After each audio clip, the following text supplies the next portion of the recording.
A lust for eternal affairs seemed to raise our spirits in great despair. Through the ashes of oblivion, quick and unseen like the dragons of spring, for we owe no debts and bow to no king. Every war has its cost and we've paid, won by the bond of the body we've made.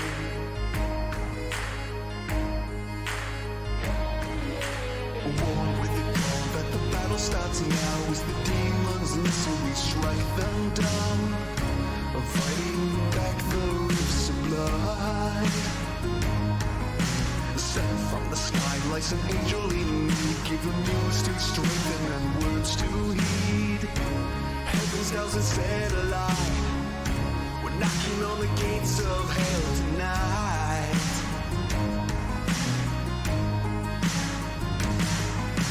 Broken swords and dragons' bones scattered on the way back home, beating to the sound of flashing steel.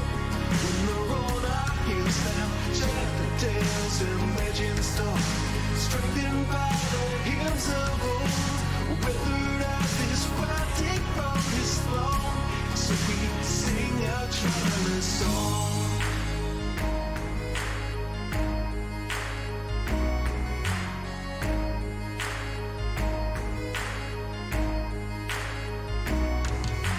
Play out a spell in your sequence of chords to inspire and sharpen our rusted swords, echoing the whisper of the trees.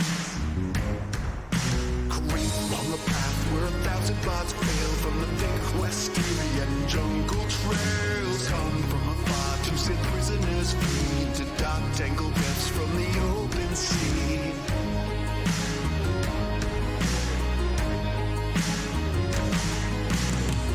Swords and dragons' bones scattered on the way back home, beating to the sound of flashing steel. When the road heals down, shut the tales and legends talk, strengthened by the hymns of old, weathered out this fighting from his throne, so we sing our triumphant song.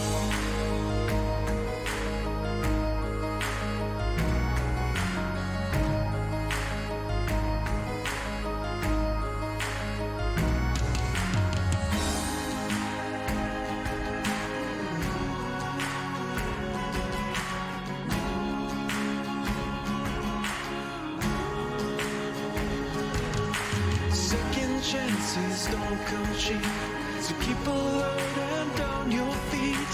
An ancient spirit song will heal our wounds, unabashed by our defeat.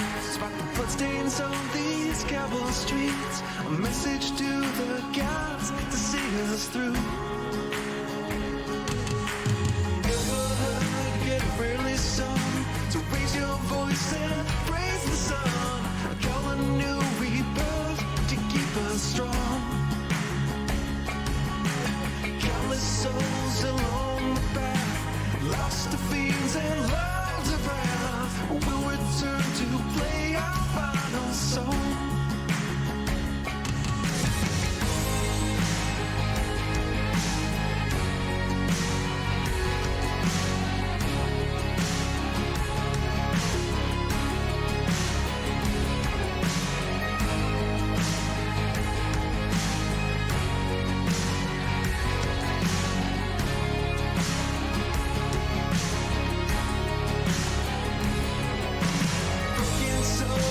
Dragons' bones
lust for eternal affairs seem to raise our spirits in great despair. Through the ashes of oblivion, quick and unseen like the dragon's offspring, for we owe no debts and bow to no king. Every war has its cost and we've paid, won by the bond of the body we've made.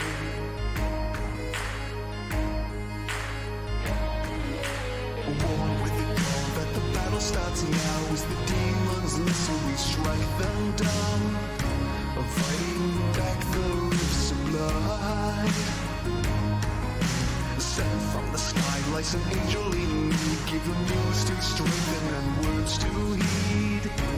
Heaven's down and set alight, we're knocking on the gates of hell tonight.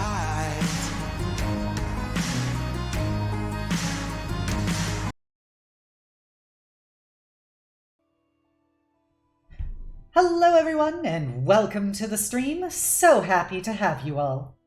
I am, of course, Obsidia, everybody's favorite Death Knight, and this is my first time being 3D in the D&D panels. And then I am fortunate enough to be here tonight with two of my favorite people, Litrothebronze and Sif VTuber. So if you guys would like to do quick introductions. Hello! Hi, I'm Litrothebronze. I am one quarter dragon, also a royal knight, and trying to rebuild his kingdom. Hello, I like to play RPGs and D&D. That's why I'm here usually. Hey there, I'm Sif, a living suit of armor who lives in a rundown apartment in Manhattan, New York. I do art, I play video games, I play D&D, I roleplay as a cat girl you see on here sometimes. So happy to have you guys. So we, as this week, we do not have our full cast of people for Ashes of the Last War. Yulia is off on an adventure, and Mari is taking a bit of a break. So I thought it would be fun to do more of kind of a freeform D&D roundtable discussion with a couple of great players and who are also great DMs. I thought like a good topic that a lot of people have questions about is character creation and design. So I thought that would be a good thing to kind of start off for this conversation. This is meant to be very casual, I got cords everywhere, very freeform. If you have any questions, please feel free to ask them. We'll try and address them at the time, or wait till we're after we're given a point, and I'll start. We can each, approach them and try to answer them. But I hope people learn things, and I hope you find this informative. So I'm gonna start off with my personal philosophy for how I go about character design. So there are basically three pillars of what I take into consideration for what kind of character I'm gonna play in a given campaign. I call them the 3 C's because it is campaign, concept, and composition. What are those? What does that mean? So campaign means I will make a character based on the campaign I'm going to be playing in. So this is, I very rarely play the same character twice. So I'm generally always making a new character for a game I'm going into. And because of that, I want to make a character that is appropriate and fitting for the given campaign that I'm going to be playing in. So, for instance, if you're playing in, what's it called? Just Tyranny of Dragons. We'll say Tyranny of Dragons. If you know you're going to be playing in the Tyranny of Dragons module, you probably don't want to make a Cult of the Dragon follower for the party. While that might be interesting dynamics, that's not personally what I do. You probably want to play somebody fitting for that. So people have. It's actually one of the suggested starts in the module. One of the optional backgrounds is being a Cult of the Dragon follower. Yeah, you start off as a Cult of the Dragon, so you get a bunch of insider knowledge at the beginning of the game. But it pretty much insinuates that you have to leave the cult at the beginning of the adventure. It would be a very different campaign if you didn't. I'm biased because when I played Tyranny of Dragons, my whole party were Bahamut worshipping dragon slayers. So So because of that, yeah, and a lot of people have like homebrew campaigns with very specific, like kind of rules or styles and stuff involved with them. So sometimes, and mind you, the 3Cs are not always independently of each other. Sometimes it's like a flowchart going down the list. So I will make a character that fits the campaign I'm going to be playing in. My second C, concept. Sometimes I come up with like a character I think is really cool and I want to play them. And so I will kind of create them roughly in my mind. And then if I find a campaign or a one-shot or whatever where I can play them, I'll bring them in. I'll find a way to justify them for the purposes of that adventure. For instance, if any of you watched Litro's one-shot Weave Warriors that I played with Sif, my character Zizi, the goblin artificer trying to be a magical girl, that was a concept I created like independently of that one-shot. But because of the way we explored it as a group and ended up deciding for the one-shot, it was a perfect fit. So I was like, this is a great way to get ZZ into action in some sort in D&D. So that's when I take a concept and bring it into the game. The third is composition. This is something that I grew up doing a lot of, because I've been playing D&D for over 20 years. And as a part of that, I played with largely the same group of friends for almost, all 20 years of that.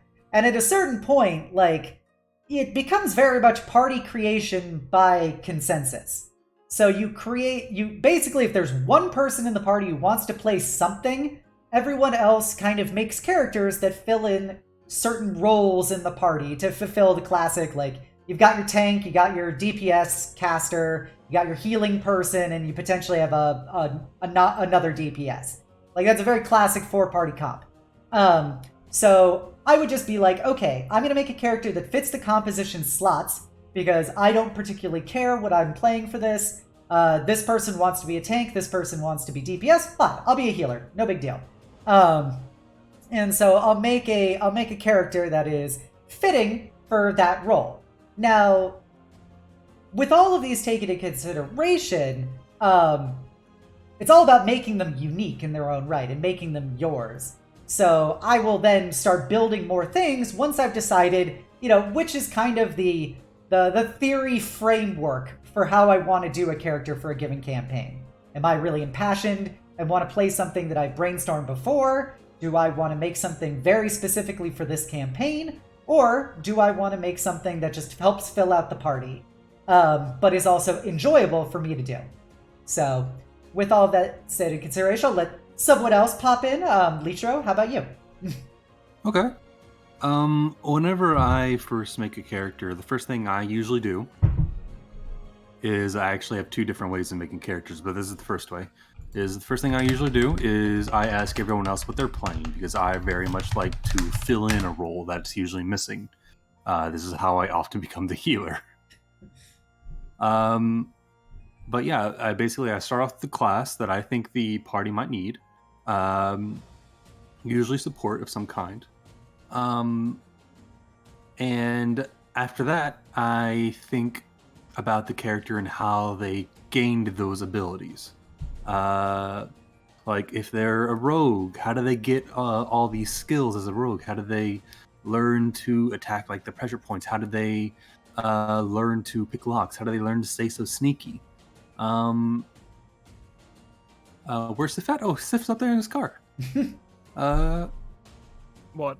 Yeah, Sif be zooming. Yeah, I'm right here. Yeah. There's only three people on the you screen. rolling. There's only three people. And once I figure those out, I figure out how they learned all that and how that might have affected them. For example, they learned to be so sneaky because they grew up on the streets and they were constantly having to sneak around and steal food so they could survive. I then think, well, how would that affect them? They would be probably malnourished most of the time. They would be very thankful for any kind of food they would get. They would be humble. Of course, it differs between every character. For example, if I wanted to play a if we were going for like a level 8 cleric, and I'm like, all right, so he's already really strong, so he may have already gone on a few adventures, learned a lot of his skills through religion, so he's probably very pious. Maybe a little bit full of himself. He's already pretty strong, pretty high up in his order. Things like that. Or my second option, where I just throw all that out the window, knock all the papers off the table. And my second thing about the character is basically just make whatever is funny, and then build your character around that. I want to build like a jeweler who just got stuck in an adventuring party somehow. So, all right, jeweler, what would be a great job for a jeweler? I don't know, maybe like a halfling. They're small and humble. They don't know what the hell they're doing. They're not ready for adventure, but they're going to get dragged along anyway. All right, what would be a good skill for a jeweler? Well, obviously they need a jeweler's kit, but what else? Well, what class would be good for appraising jewels? Oh, probably like a thief or something. All right, yep. So they're a thief that's nothing more than jewels, so they can turn them into jewelry, and that's the only reason they're going on this adventure. They don't want to fight monsters. They don't want to do anything, but the party's going to drag them along anyway. It's even more fun, especially if you talk to other players and be like, hey, here's the character I'm going for. Do you want to go back and forth on your character? Maybe we can have like a cool aspect between our characters to go between. Yeah, it's always great when you can work cooperatively with the other players in your character. When people can all start working together and kind of sharing ideas and concepts and figuring out ways to weave them together, is generally a really cool dynamic you can set up. For instance, Sif, talked to Yulia about being kitty sisters in my Eberron campaign, and that created a very specific dynamic for their characters that adds a lot of really cool flavor to a campaign that otherwise, their relationship would not be necessary, but it has a lot more things I can do with it now as a DM because they had that kind of conversation with each other about sharing their concepts. And speaking about kitties and concepts, what about you, Sif? All right, so I'm gonna go with first off, you put a dime in me, you gotta let the whole jukebox play out. If I go on for too long, just feel free to poke me. Yeah. I'm gonna go with a few things I agree with, and I'm gonna give some hot takes. First off, very important. Yes, you do have to pay attention and justify why your character does a certain fighting style, a certain class. You can't just call them a sorcerer and then your DM has to ask, where's their magical blood from? You can't just go, you have to justify a lot of things, and you do have to coordinate with the group somewhat on what class you play. However, this is my hot take. If you are not playing Adventurers League, if you're not trying to speedrun Tomb of Annihilation, I feel like if you're with a DM that is okay with homebrew, is less raw and more raw rules as intended, like very chill on that, lets you make custom backgrounds, you shouldn't care about what classes your party is playing. Mm-hmm. You should go with what you think makes a more thematically appropriate character to balance the party with for story beats. Because if you're not obviously if you're at Adventurers League and you're just caring about the combat, yes, you should go with your min-max action economy paladin being buffed by like 3 spellcasters. Like, sure, go to town. Numbers game, I get that, exactly. I like fucking Litro's already seen me play a 4 attack barbarian. Like, it's fun. But in overarching campaigns, or 2 rounds of combat with the big boss with the one shot, and it's just over with. Yeah, I made don't hold back. If you're friends with your DM, don't hold back. I'm sorry. This is also a reminder to Litro to not hold back on Friday's one shot that I'm running. But okay. With OC making, with D&D character making, you have to make a character that is thematically appropriate for the setting, as well as one that can bounce off the other characters really well. For example, I'm not going to talk about Mistwalkers or Ashes of the Last War, because you guys should watch that if you want to see how our characters bounce off each other. You should go watch that. Shameless plug. Type in _D&D to go to the Ashes of the Last War YouTube channel. Yeah, check it out. It's really good. In this older campaign I was in, the very first one that I ever streamed in my old tuber life, I had coordinated with my friends. Now, class-wise, okay, I will admit to making the mistake of caring about class composition, because everyone in the party had picked a D8 hit die class. All of them had very garbage HP, so I played a paladin. And I that's average HP. What are you talking about? listen, if you're in a party of 7 people and you're the only one with HP more than 40, that's a problem. Hey, sometimes you're a 12 Constitution fighter, and you're doing the best you can at level 10 having 49 HP, because you rolled badly. Pain. This is why we're kind to our DMs, so we can deal with those HP issues. But you go by my homebrew rule of roll higher than average, and if you don't, just take average instead. Yeah, like that's fine. Or like if you find that you're a character with a little less HP, maybe talk to your DM. Maybe you could flavor text it as you're squishier, but you have a higher AC because you're good at dodging blows. Like again, like any issue that you have in a campaign, I feel like everyone who plays D&D should be mature enough and friendly enough that if there's an issue with gameplay, just talk it out. Make band-aids, class changes. That's what I always say. Like D&D, I've done a whole bunch of fucking streams about this where it's like, D&D is, at the end of the day, it's you having fun with 4+ of your nerdiest friends. And you guys have to talk to each other. Like, you are all going to be spending hours and hours playing these characters and interacting with these people. If there is something that is upsetting you or is bothering you about it, you need to talk about it. Otherwise, you're going to be wasting your time and also potentially wasting the time of everyone at the table and making it a less enjoyable experience when these kind of things can be talked about and fixed, potentially. So, yeah, it's my little thing. Oh, and another thing when creating your character, remember that you are part of a party. You're not alone, okay?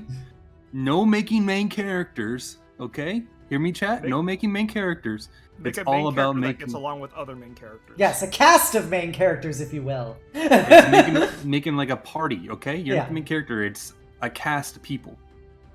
It's the party together. That they're the main group, not just you.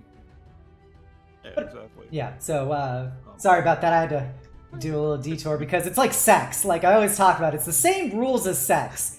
Like, you gotta have consent, and you gotta talk. Clear communication, clear consent is the key, the cornerstones of good sex and good roleplay. Alright, I'm sorry. Alright, now we've got that out of our system. Alright, so this character that I made, notably, it was set in a setting where, you know, there were different countries, a war just ended.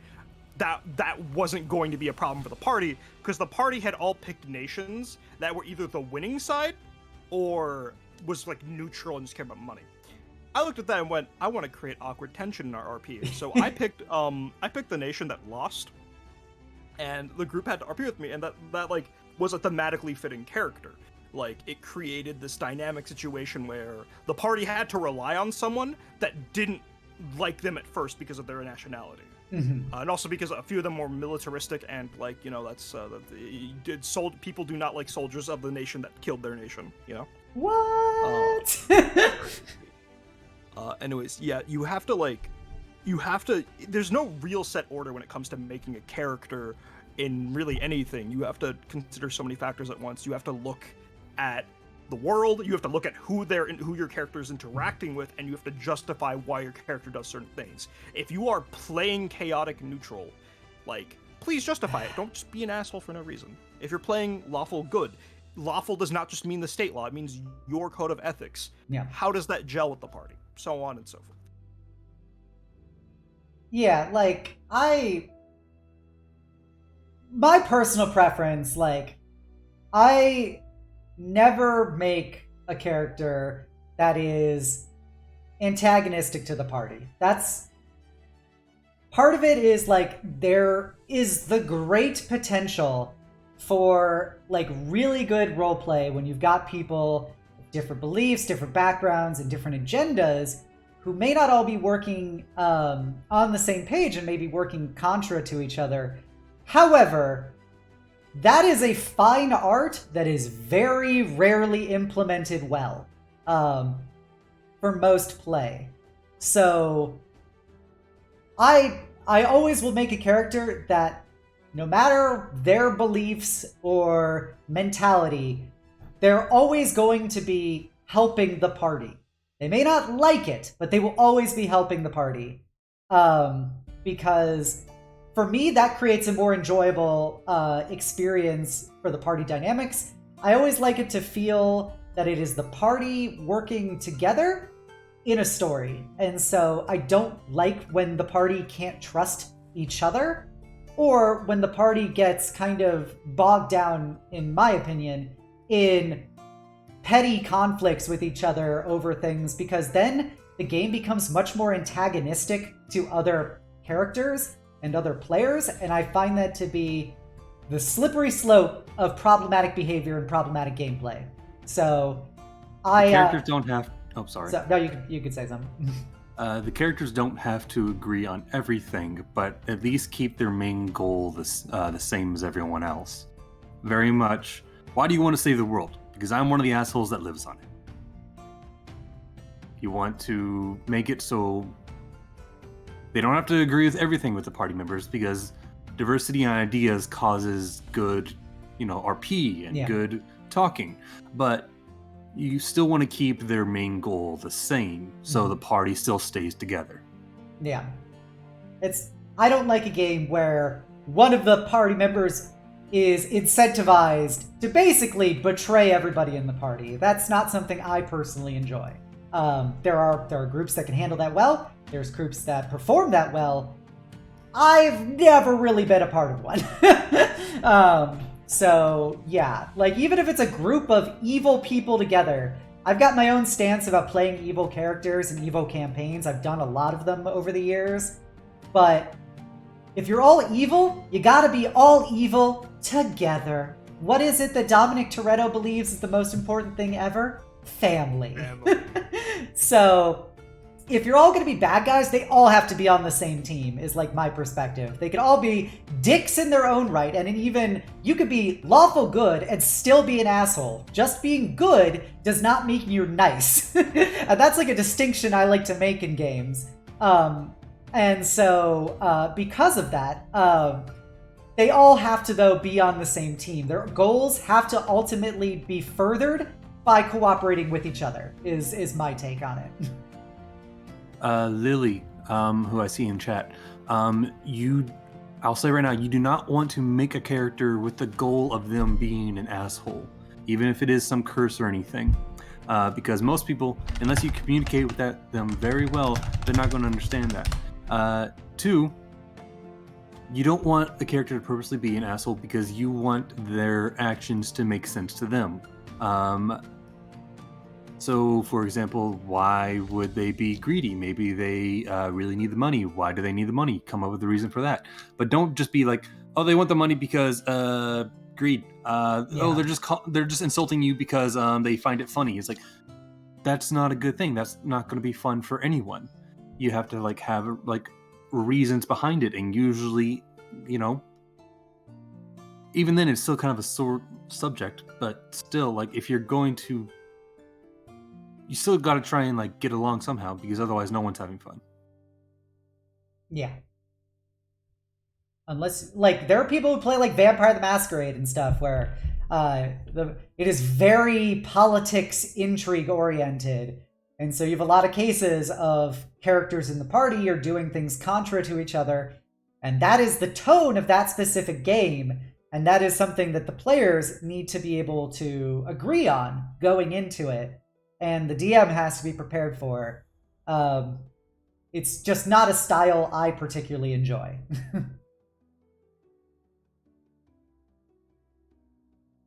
But, for an example of what I think is somebody who is not nice, but is always helping the party, is my character that I play in Waifus and Warriors on Saturdays, Rinval Ren. She was a character that was a concept I had kind of etched out, and then I made her fitting the campaign, what the goals of the campaign were, and then she was also shaped by her own stats, because I rolled a 6, and I was like, I'm a fighter rogue, where am I going to put this 6? So I put it in charisma, and so I decided to represent that as she was just the angriest tsundere ever.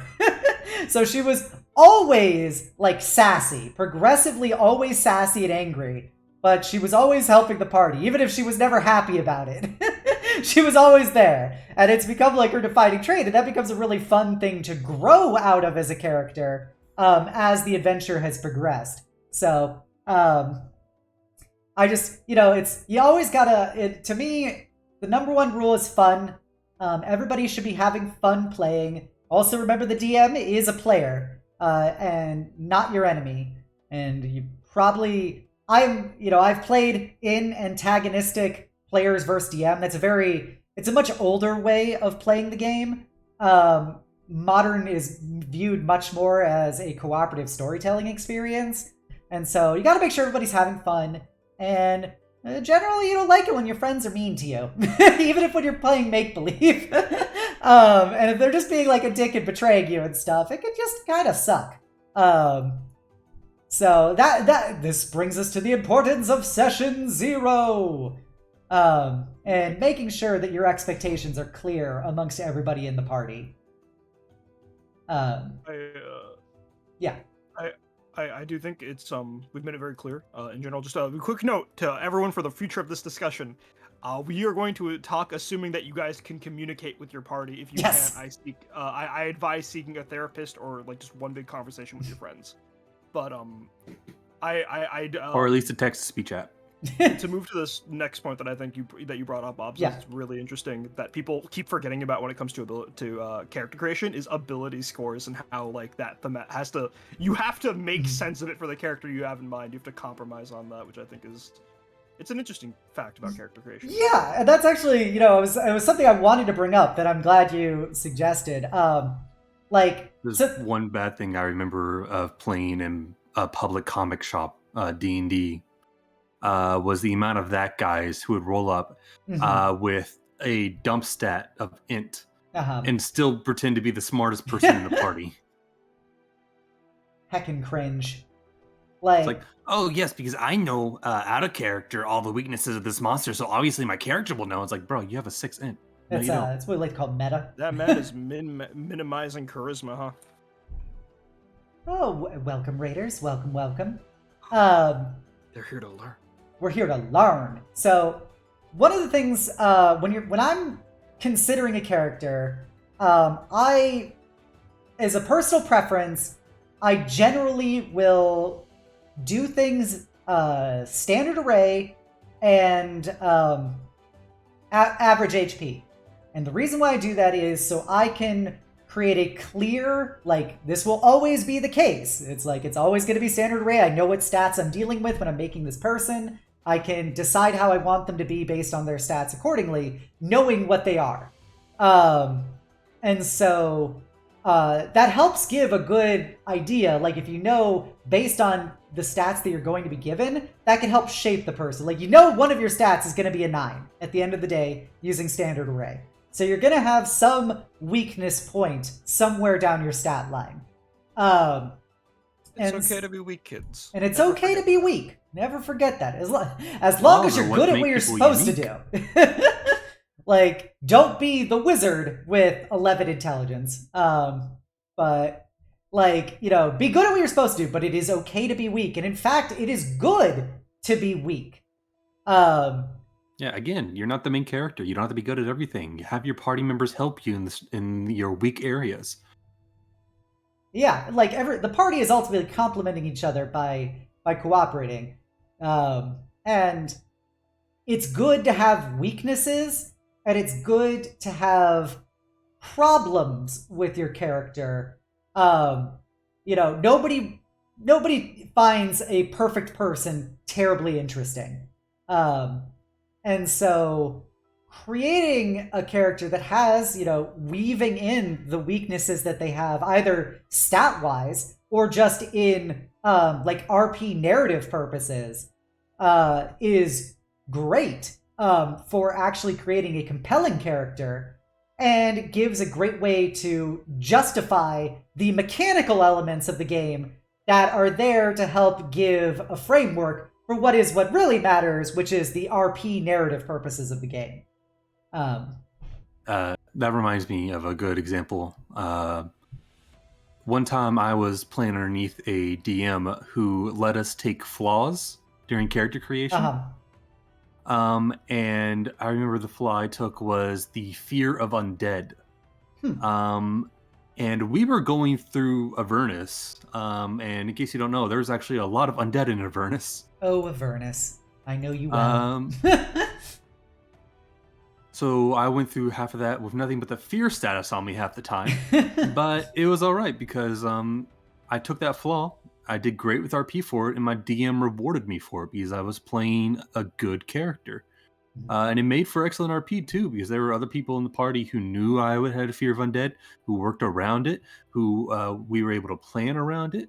And through the session, that flaw eventually grew into something more. It made my character both unique and also eventually helped them become stronger in the end. Because by the end, they actually started to learn how to better fight undead because of that fear. Gotta learn to fight the spooks. No spooks allowed. Yet, flaws are one of those things that is not fully developed in D&D. Like, by the word I hate at my core, but by Ra, it's not really a part of the system. And so, like, I'm used to some other RPGs, like Deadlands or Savage Worlds, for instance, where you take hindrances, which are like either mechanical or RP negatives to your character, in exchange for getting points to buy more stats, better stats, or beneficial things called edges, which give positive mechanical or RP benefits to your character. So D&D kind of does that with the way the backgrounds work, but backgrounds, there's only so many backgrounds and they only have so many options for those things. So it really comes down in a lot of ways to the flaws that you choose to give your person. And that's where, like, the importance of creating an actual narrative for your character is. The creating them their story, like why they're doing what they're doing, what are their beliefs and stuff. It gives you a more authentic character experience, but also gives you a greater room to be able to have things to explore and things to show depth to the character. How about you, Sif? Like as an example of me using flaws, or in general. Just we can start with or just flaws in general. Talk about the stats as character growth / implementation, or you can just go into talking about flaws and hindrances basically to your character. All right. Well, I'm gonna give your character designed to be perfect, basically. Tate is a perfect man. Let nobody tell you otherwise. Oh, Tate, Mr. I have a 12 in every stat. I am average. But absolutely ripped. Oh god, yes. I mean, 10 is the average for the average person. Mm-hmm. So like, if you have 12, you're kind of stronger. Right. Every ASI is just gonna go pure strength. Before I get into flaws, because I fucking love flaws for RP purposes, I will take. I honestly, like, some DMs have like looked at me like a crazy person because I take those and then I don't take a benefit and they're like, "What the fuck is wrong with you?" I'm just here to fuck this character up. Yeah, dude, I gotta let my outlet out somewhere. Yep. Ability scores, and personally, this is why I tell my players to take point buy or standard array so they have some control over the character they want to play. Yeah. Roll 46 is like crazy, and that's always fun. But it's so problematic. Like, if you roll well, it's the greatest thing ever. You have all the options in the world of like the bazillion multi-classes. If you roll poorly, you could be out of luck for the one character you wanted to play. Did I ever tell you guys about the one int orc I once played? How is that even possible? I rolled a 3 on my ability score. I put it into int, and that was back when orc had a -2 to intelligence. Oof. That's like that, in 3.0. That wasn't even sentient. You had to have 3 intelligence to be a sentient being. So yeah, I played a 1 int orc one time. I had fun with it.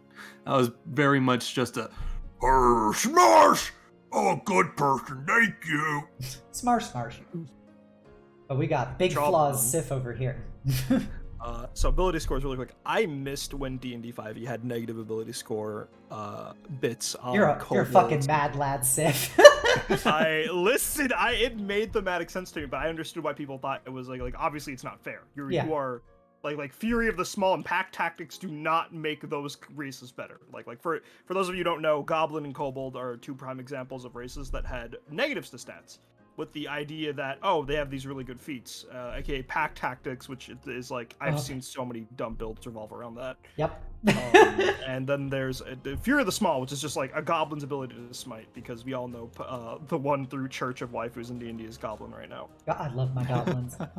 I thought a cool middle ground would be like, oh, you can still get those feats, but you have to take the negatives in addition to the new race changes, but like those are just gone. Those are like my homebrew rules, but like I don't think I'll ever have to use those. Yeah. Because no one wants to, but it's whatever.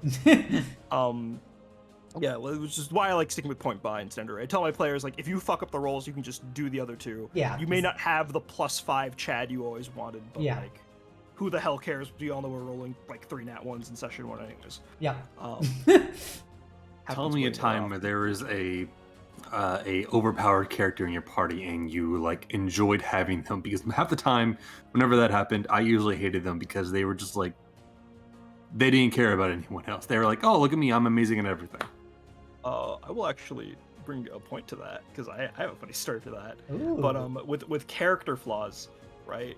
To quickly weave into the ability score thing, if you do roll a perfect character, absolutely give them a character flaw. I had this like Chad JoJo character for a JoJo TT RPG, and he was really good, right? He didn't have any major weaknesses. He was a good all-rounder for the JoJo's tabletop RPG, which is really fun, by the way. Highly recommend it. Interesting. I did not know that was a thing. I'm not surprised. It is. But it's incredibly fun. There's this whole secret action mechanic where you can tell your DM, but what if I did this? And the next thing you say. it's just that they took Joseph, made him a feature. But I love Joseph.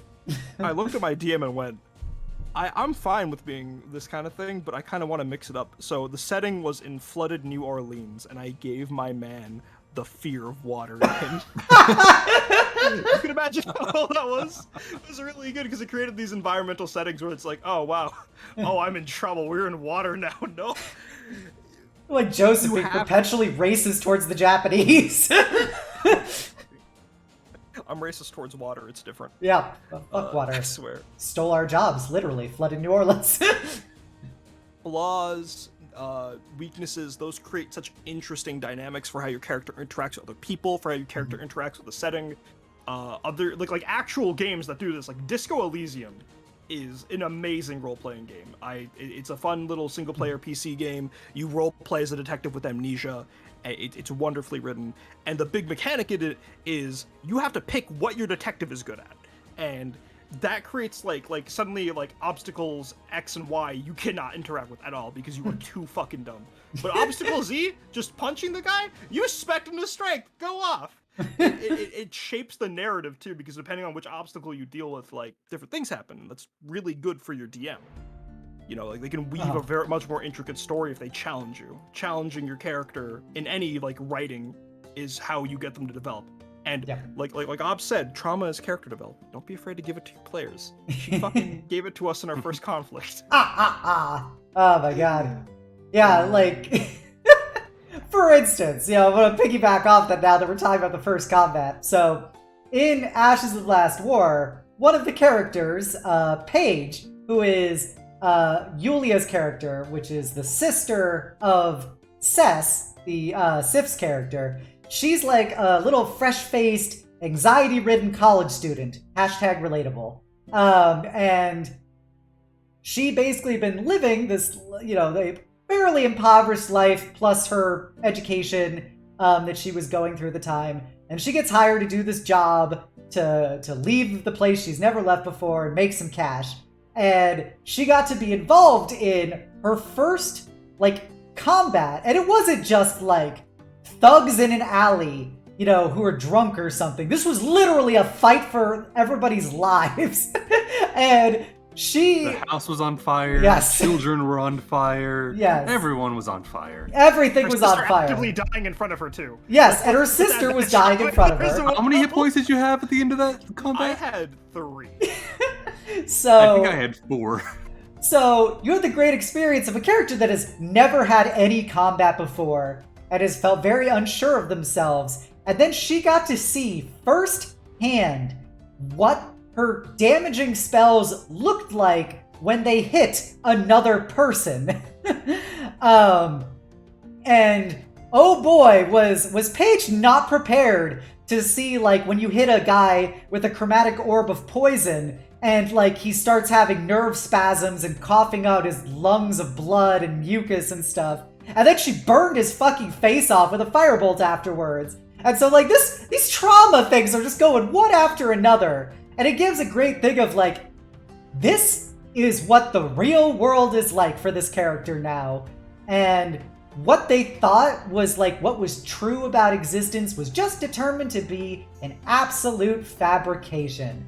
And I'm excited to see how she grows now dealing with the trauma of having killed 2 people very gruesomely for the first time in her life, and how that will affect her growth as, you know, maybe she'll become less anxiety ridden, maybe she'll become hardened, or maybe she'll go the opposite end. I'm excited for it. But that's just taking something of, like, just some narrative little aspects about your character and providing a great venue or a great vector for character growth and character change. And then you've got the interactions now with the rest of the party, where her sister is a combat-hardened, like, pit fighter who's like, oh, first time killing somebody, you get over it. And so it's a great interaction now because, like, now they have something in common. And it's how that's going to change over the course of the campaign then, of how Cess will interact with her sister, seeing her sister potentially becoming less of her sister and more like Cess, or something else. And so it's really cool seeing that kind of stuff change. Nothing in an apology vase left of the grave can't fix. Yes. But yeah, so, like, having complexity to a character is very important. Like, for me, for instance, my number one importance when I play a character is that I find them fun to play. I like to give my characters a lot of personality. Even if it's just, you know, somebody gave me a pre-made character, I will find a way to make that pre-made character enjoyable for me and to make them, like, fun and probably a little zany. And so having those kind of elements of having somebody who is very distinct, even if you are the another quintessential human fighter, how are you going to be a more, like, memorable human fighter than every other one out there? My very first D&D character ever in 2nd edition was a human fighter. My very first 5th edition character was a human fighter. But the 5th edition one, I really went all out with him, and I basically made him, I took the knight background, and I styled him to the DM as he's Sterling Archer mixed with Jaime Lannister. So that reminds me too, taking a step back to the flaws. Yeah. Think about all your favorite characters in media and everything. They all have flaws. And you know why they have flaws? Because in good writing, flaws equivalent to relatability. Mm-hmm. So if you want a memorable character and you want them to be relatable, you got to give them a flaw that people can relate to. Yeah. There was this video I saw on YouTube once, which was called, cripple your heroes. And it's always, you gotta, they're not perfect.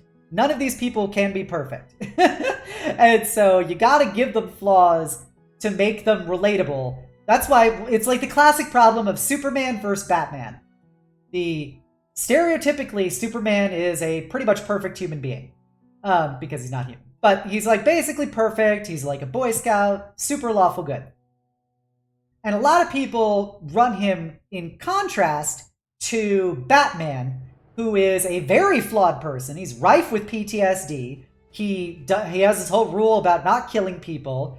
And he constantly struggles with, like, his personal code of conduct, confronting the world that he has to live in, and the struggles and dynamics around that. And so a lot of people enjoy Batman materials because of his flaws and his relatability and stuff in a way that they can connect with the character in a sense that they can't connect with somebody like Superman.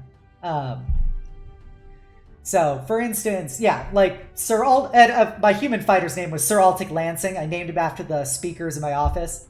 That's another pro character fact. Always read like the ingredients of food or random objects around you, and you can find some really, really interesting D&D names. Like maltodextrin was one of my favorite names. That's literally like one of the ingredients of Skittles, I think.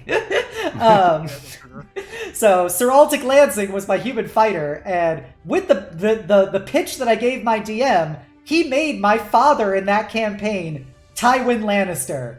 And that whole dynamic became a huge part of his character for the campaign, was his interactions with his father's disappointment in him, but his constant desire to make his father like him and love him. So that's just a little thing of taking even the most generic things and make them fun and make them complex and make them relatable. Someone in chat just says Batman was a min-maxer who maxed out wealth. And bought the other stats up afterwards, yep. Yep, money bags. Given the discussion of Bruce Wayne and the Lannister and so on and so forth, do we want to talk about like a quote-unquote black sheep in character creation that is taking inspiration from other fictional characters? That's totally fine. Implicit plagiarism? Yes. That is 100% what all things D&D comes down to. So I'm more than happy to go down this road. Oh, yeah, absolutely. I mean, first off, don't feel bad for being inspired. Literally no art is original these days. That includes writing. Everything takes inspiration. So as long as you are not playing one-to-one Batman, you are fine in my eyes. For instance, as an example. Yeah, you will find out, you know, God, I can't remember. There was some famous like writer or philosopher or somebody who said that there's like only been like 6 original stories in all of human history, and everything else is just derivative of those stories. So, talk about originality. My very first character was literally Dr. Hyde. Classic. And you know, one of the reasons why that's the case is because we like those stories. They resonate. They've got things which are really cool, which we want to repeat. And so the more D&D you play, the more you realize all of your characters are an amalgamation of existing IPs. Especially when you start dealing with homebrew worlds. When you start getting homebrew campaigns, you're going to realize that like everybody's homebrew campaign is, let's just take all of the things I like about different fantasy worlds and just squish them together. But yeah, but it's great for creating the framework for making your own character. If you go, man, I watched this anime and I think this character would be absolutely hilarious to play, like their personality, you could take that. You could take that concept and adapt it to your own purposes. Like, I'm not ashamed to say, I have played Astolfo before. I made a character that was functionally Astolfo. No. Obs, there is no shame. Thank you for doing the Lord's work. I literally remade The Hobbit earlier today. So, like that. Yeah, it's you can have a lot of fun with that kind of stuff. And God, like I was trying to remember, there was one. What was this character? Fuck. Oh, now I remember. There was a character, an NPC companion I've made for one of my campaigns, where I literally just describe her as, she is Asami from Legend of Korra. She's not like in the game, but for all extents and purposes, how she acts, how she talks, everything about her, she's basically Asami. And so, like, you know, you'll do that with characters, and it's totally okay.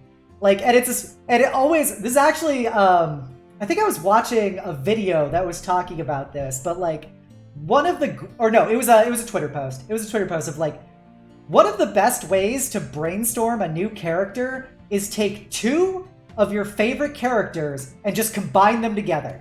They don't have to be like related. Like, say you're gonna go Batman meets Astolfo. I want to be the moneybags, femboy, like heroic, ditzy detective or something. All right, hold on, Sif. What are your 2 characters? Oh wait, we're doing this right now? Yes. Sure. All right, I was gonna ask eventually towards the end if we wanted to do a fun little character building exercise where we made OCs for all of our campaigns on the spot, but I do. If Cez dies, my backup character is a cross between Old Snake from Metal Gear Solid 4 and Arthur Morgan from RD to R2. And if you know how those characters' stories end up, it's a massive fucking spoiler for what I want to do. But yeah. My 2 characters that I thought of as soon as Obsidia said that was Cloud Strife from Final Fantasy VII and D-Lit from the old D&D anime. Oh my god, what a combo! That would be such a weird combination, but I kind of love it. See, it's like, this is probably one of the best, like, character brainstorming exercises. Because you, like, when you pick 2 characters, you then have to realize, like, how you're gonna reconcile the 2 of them, like, what aspects of which you're gonna take, and you can come up to some very interesting combinations that way. Giant sword, memory problems, magical elf girl. Pull in on it in like the same vocal delivery as Cloud in the FF7 remake, where he coldly says to a dying person, "Hey, you owe me a pizza," as a PC fucking dying. That's all I can think of right now, dude. Yeah, God, like, imagine, now all I'm thinking about is, how basically Kaiba is taking Batman and, like, some tech nerd and just combining them together and just making him an asshole. Yes. Yeah. But yeah, sorry, Seth. Afraid to use fiction as inspiration, kids. I mean, you don't have to. Like Tate and Cez are completely original ideas. I don't know. Like, I might have subconsciously drawn characters for them, but, like, it doesn't have to be, like, an intuitive thing. It's just an option. Yeah. I'm actually in the middle of making another character right now. Well, not right now because we're in stream, but I'm making another character for Sif's game for his one-shot this Friday. Literally was in the process of like, what would be a good thing? Well, there's only 2 players, so maybe like we agreed on brothers. What's a good brother thing? What's a good thing brothers can do? Exterminators? That could be funny. No. Plumbers. Mario. We ended up going with Necromancer and Paladin, the Necromancer raised from the dead. That surely won't have consequences. Smile. By the way, Sif, I'm going to have to talk to you later because now I got an idea for a few flaws I want to add to them. Oh, great. Good. Yes. I'll reward this. Yeah, and, like, even putting pop culture aside, sometimes your character can just be built from what is, like, something you wanted. Like a pitch. Like, literally, Rin Val Ren, my half-Oni character in Waifus and Warriors, her original thing, the only thing I had, like, planned for her was I wanted to make a character that was a bugbear stat block so I could get 5 feet extra reach, and I wanted to dual-wield reach weapons. That's all I wanted to do. And so I was just figuring out a way that I could make a character that could do that.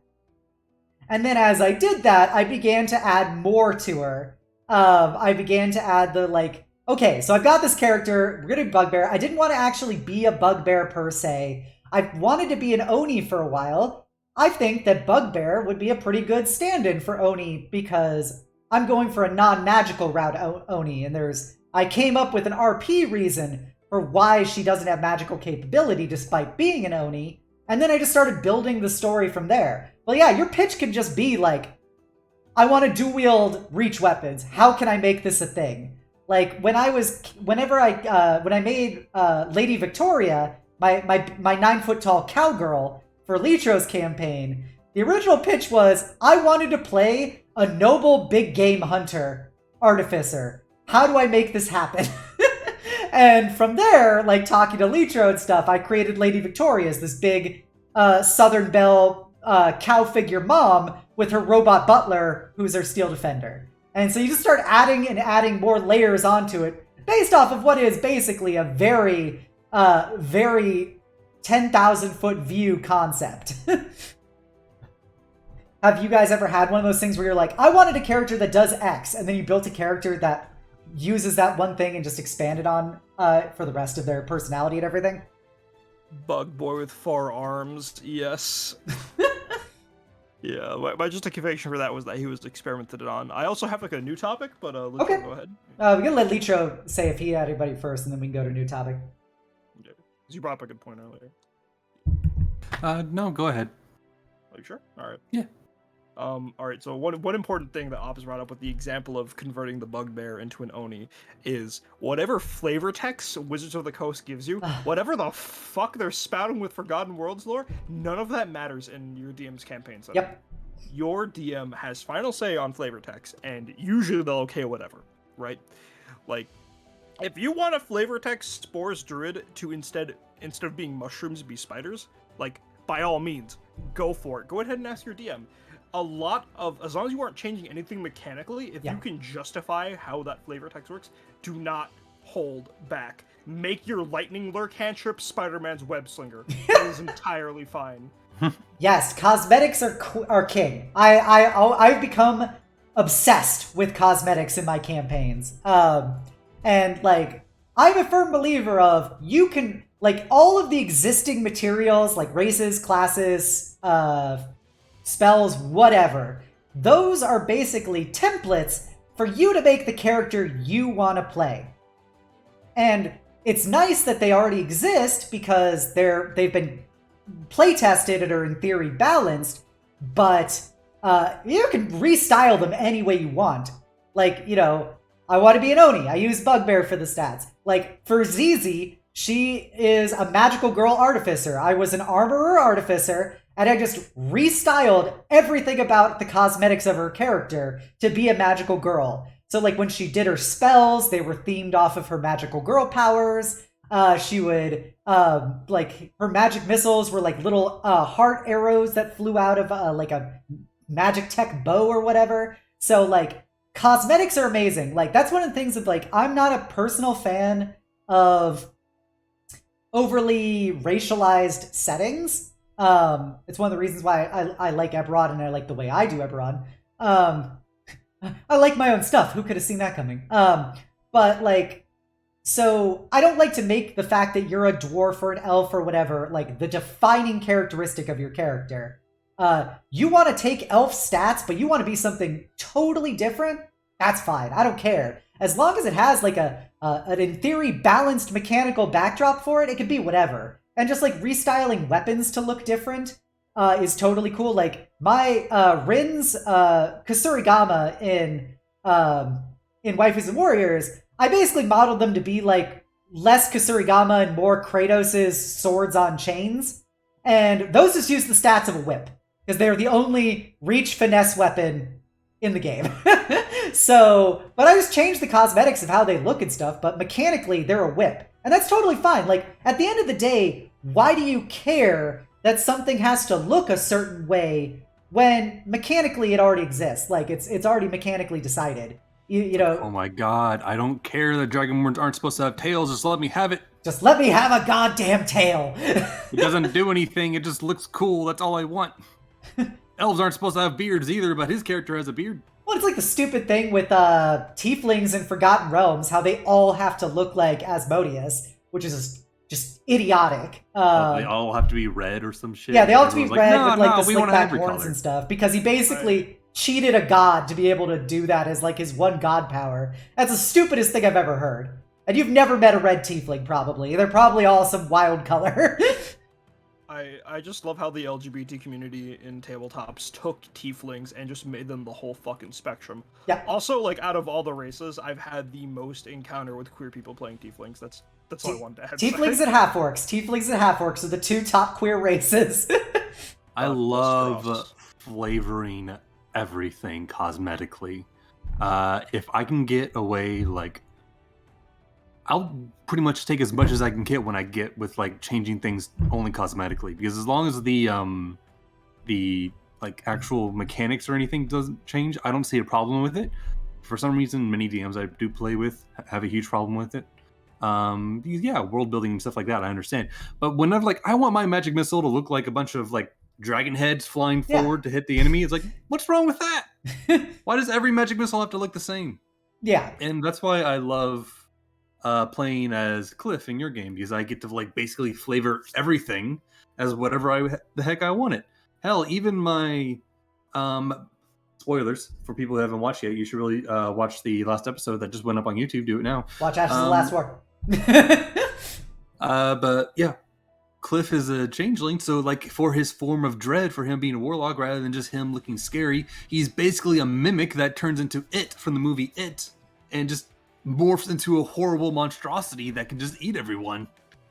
Yeah, that's awesome, but I can't do that according to Raw. But cosmetically, it doesn't change anything. Yeah, like... Or mechanically, yeah. Yeah. But yeah, mechanically it doesn't change anything, but cosmetically, it looks amazing. And at the end of the day, like, as long as everyone agrees on it, and it makes the game more enjoyable for everybody involved, it's fine with me. Like, and I think that should be a good perspective.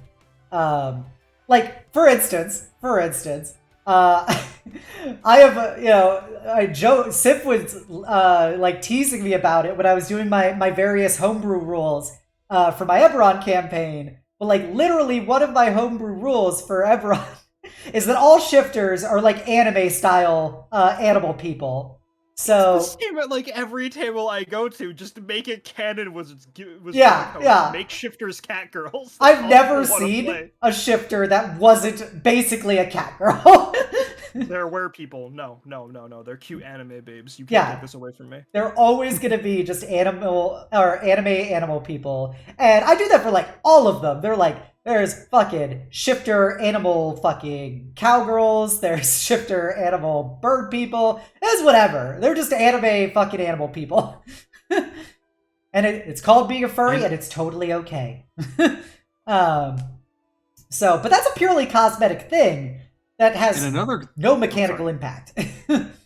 Another thing about cosmetics is it also helps paint a picture more when you describe shit like that.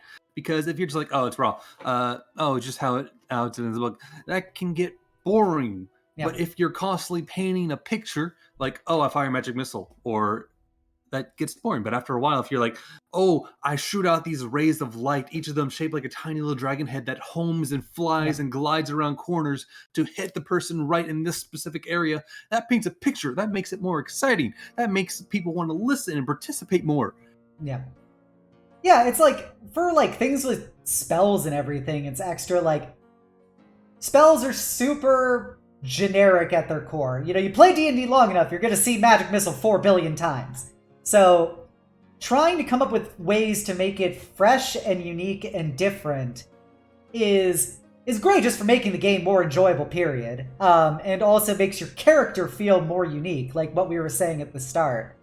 Hell, I even went over that in Tasha's. And there's a part in Tasha's Cauldron of Everything in the book where he's like, hey, you should start flavoring your moves. Here's some examples. Magic Missile is now a bunch of chickens.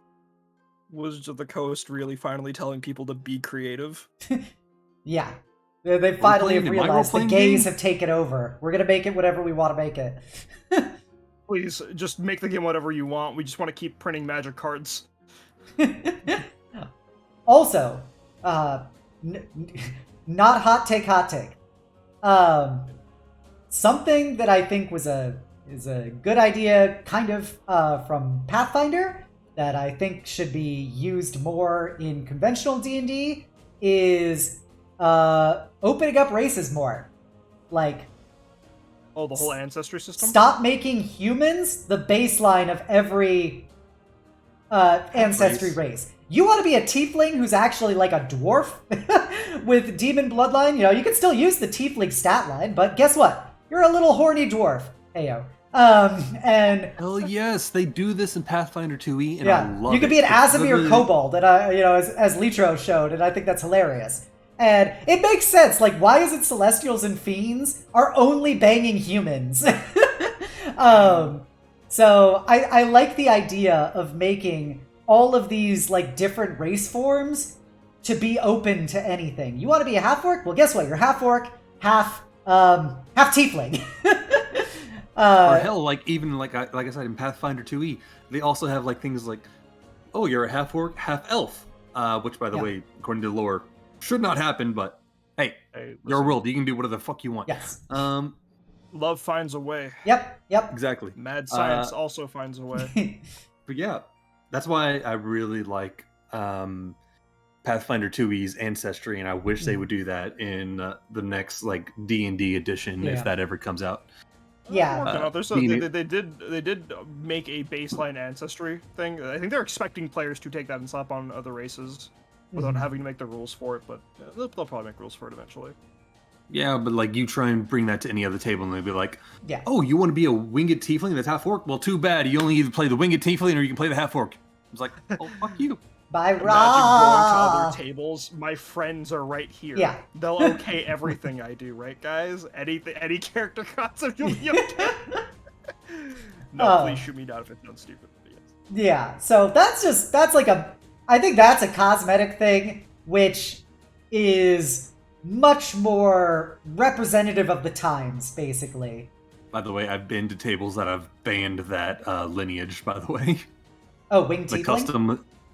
The custom lineage thing that came out in, what was it? Was it Tasha's that came out? Yeah, it was Tasha's. I've been to tables that have banned that. I've never actually used it, partially because the way I do cosmetic things, so the lineage doesn't really matter. It's like you want to look. There's nothing wrong with it. You can look however the fuck you want to look, regardless. Air creativity, I guess.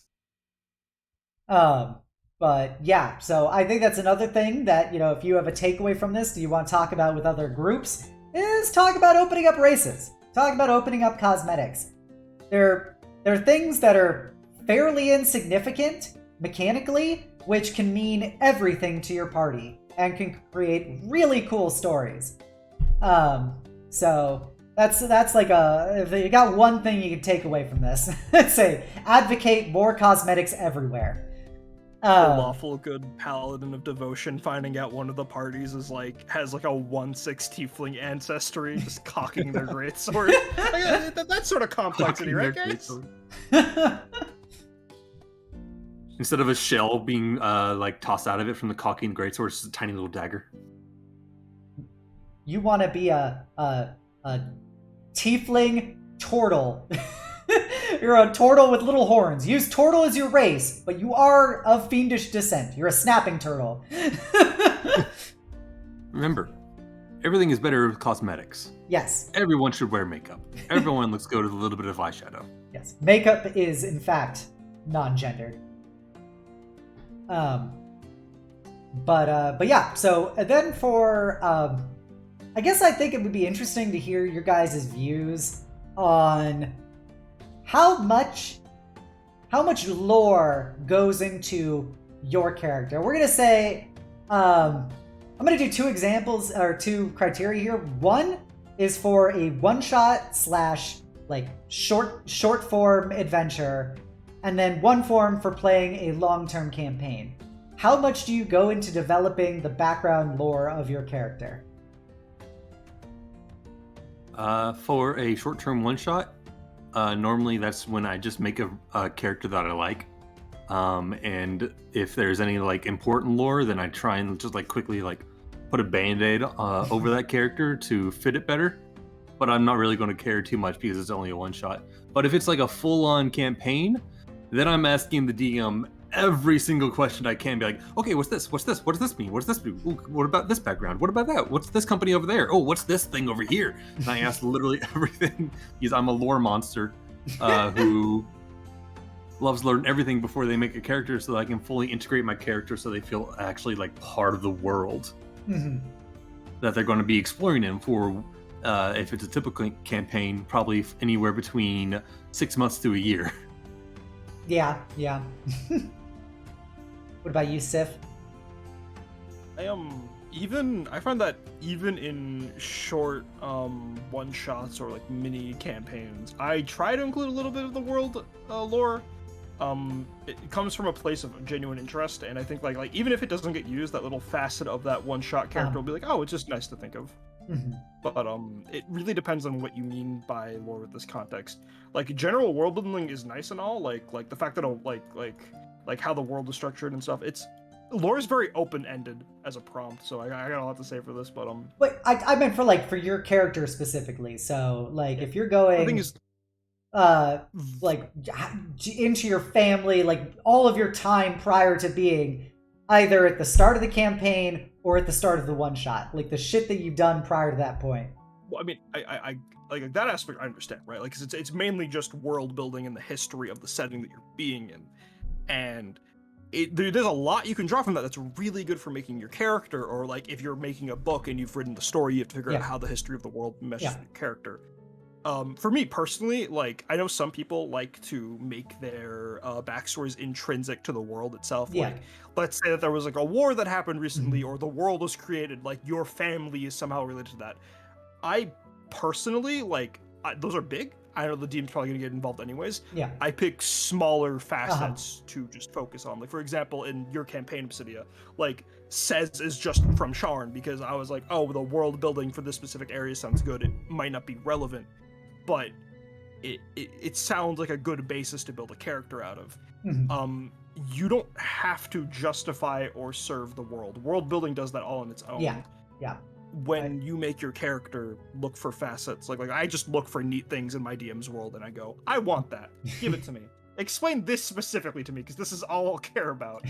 Other aspects will show up when needed. I mean, obviously, I like the setting. I've read the entire fucking Eberron book you gave me. Excellent. You've read more of the Eberron book than I have. Don't worry, Obs. I will not interrupt you at all because it's your fucking setting. For all I know, you may have fucking changed some of the lore drastically. Oh, I have. But oh, good. I'm looking forward to that then. But it's also why I'm able to quickly bring up all of a sudden. It's like, oh yes, the player knows this specific god. Allow me to explain to the party. Pushes up glasses at that moment. Yeah, but you don't need that for your character. Says doesn't know all of that at all. She literally only goes to church for the Sunday community. Yeah, the community. It's about the community, sis. I don't believe in this god bullshit neither, but Auntie Jolene makes the fucking banging mashed potatoes. Anyways, yeah, you respect the DM's world building, find a character that serves it thematically, but in terms of actual facts and knowledge to weave your character into, focus primarily on what's best served for you. I have had friends who have devoted so much of my DM's world building to a character, they were constantly involved in every arc, and that, while that might not be a problem if the group communicates it well, this group didn't, and it overshadowed some people's arcs, right? Because he was suddenly relevant to this arc because he had a hook for every fucking plot point. You don't want to take your gourmet platter plate of a character and put everything on it. It'll also be a lot for you to manage it. Yeah, for me, for a one shot, you should basically be able to have one paragraph is about what I would view as the necessary lore of a one shot character. Is that you could have one paragraph describing for instance, my pitch for the one shot we did with Litro in the Underdark. It was Gehenna, she's a goblin, and she's a gloomstalker with all this Underdark stuff. She's basically a guide in the Underdark who makes deals with people to help get them through it safely. And, one time she took a wrong deal. She basically took a wrong deal and wound up as a slave to some drow. And so that was literally the whole framework around her going into that one shot. It was just... do you guys want to hear the paragraph I wrote for my Friday character's backstory? Sure. Zell was a holy knight of distant kingdom, doing what he was told in hopes of making the world better. One day, he sacrificed his own life to stop a demon from killing everyone in the city. It was only after his life was taken that he learned that the king was a little asshole and abandoned his people. This upset Zell so much that he went to go hunt his brother, said fuck this, forced him to raise him from the dead, broke his oath, took up a magic blade of fuck you, and goes around now kicking evil's ass, doing whatever the hell he wants. You love to see it. You love to see it. Or simple and sweet. It's not a fucking research paper one of my players made me read. Fine, that's good. Don't give your DM a research paper. Oh, and don't play Mystic. If I catch you playing Mystic, I will kick you. That class has no reason to be an entire college term paper. I've never actually... It was a UA class, wasn't it? Yes, and they realized this class is... Mystic it's is hilariously way too broken. But the balance for that, the reason why my friends justified it at first, is you have to read the whole thing. So only 3 of us played Mystic, and one of them had to be taught by someone else. But like, don't make your DM read it. Please don't. I've had to. I have that knowledge now lives rent free in my head. I lost like a precious childhood memory for it. I have definitely been guilty of making 3-page long backstories for my characters before and handing it to my DM and expect them to know all of it. Yeah. They're like, here you go, and then like I guarantee they didn't even like glance at it. Yeah, this goes into another important thing where having a backstory developed should do 2 things for your character. 1, it should give you an idea about how to play them, for knowing, where they've come from, where they've been. And it also should do the purpose of giving your DM, this is not really true for one-shots because you have a 3 to 4 hour period that you're generally doing a one-shot in, and that's why you should never have more than a paragraph of backstory, because it's most likely not going to be super relevant. It's just helping you make your character make sense or make them seem more realistic. But for like an actual campaign, the second purpose of a backstory should be giving the DM stuff that they can draw upon for a narrative, to make it more personalized for your guys' party, to make everything seem much more personal and more imperative or whatever. You should not have written in detail the story. That's not good, because then you have this expectation that the DM needs to tell your story, as opposed to giving the DM information from which they can tell a story that you are involved. And so the longer, this is something I learned in college, where it's basically like, nobody reads anything that's more than like 500 words if they don't have to. And so you should be able to, your pitch should be 500 words or less. If it's more than about a page long, people are not going to read it. And you're wasting your time and theirs. At that point, anything you're providing is basically just giving you more rationale for how you want to play your character. Because there's no DM that's going to go through your 10-page paper and then play out your 10-page fantasy. Because that's just a waste of their time. Also, my guy, you are like level 3. Why do you have the whole Odyssey in here? Yeah, like think about what you did in your life for much of your life. It's not terribly exciting to talk about. Also, fun tip: the more you leave blank in your backstory, the more shit that can be filled in as you play. The more you can improv. Yes, and it gives more things of like your character and you as a person having, well, less your character, but you as a person having genuine surprise at the ways some of the stuff gets filled in. Like, for Rinval Ren, who I play on Saturdays, I think I wrote about a page of backstory for her. And I kept things very vague. Like, when you're just talking about, like, I use things like spirit and names and, like, magical artifact, and I just kept those as the descriptions and left it to the DM to define what exactly any of that stuff was. And that made it so I was also surprised when I was finding out like what he decided to do for representing some of those things in the world. It was totally cool. It made it fresher for me as well. And you're not exactly a genius all the time. And sometimes other people can come up with better ideas for stuff than you can. And so it's nice to leave things as more generalities in a lot of ways than everything being specific. If you really trust your DM, then you can go with almost no backstory. And say you have amnesia. Yes, like Sewer King, who I am having a blast with, just coming up with a bunch of shit for them to discover about their past. Yeah. So there's a bunch of different approaches to it. But by the way, watch Miss Walkers on Friday. Yes, you should also watch Miss Walkers on Friday. That's where I have my cowgirl who occasionally shows up. But yeah, We so drink our milk. I got the milk, baby. I keep trying to give milk to everybody in the party. I am kind of sad that I missed the session after the dragon because I wanted to RP with Sewer King and May since I had never met them before. But alas, there will be another time for them to be nestled against my mommy milkers. But yeah, so like having a backstory that gives you background for your character and also creates some story beats and potential adventure seeds later on is good. Going above and beyond that is not conducive to basically anything. Do not write a 50-page backstory. This is not, at that point, just write a novel. Why are you playing D&D? But like, you know, it's the classic thing of most if not all D&D adventurers, if they were well-adjusted, happy people, they would not be risking their lives for money with a bunch of randos. So there's probably a reason why they're at this point in their life.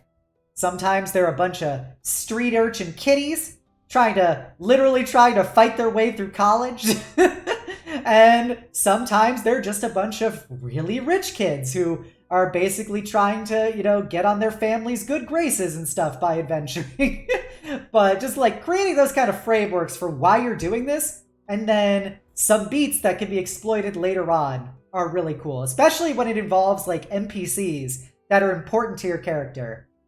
Like Sif and Yulia each came up with one NPC who is somebody important to their particular character's story and beliefs. And so that's something that I can make relevant, and also somebody that I can hurt.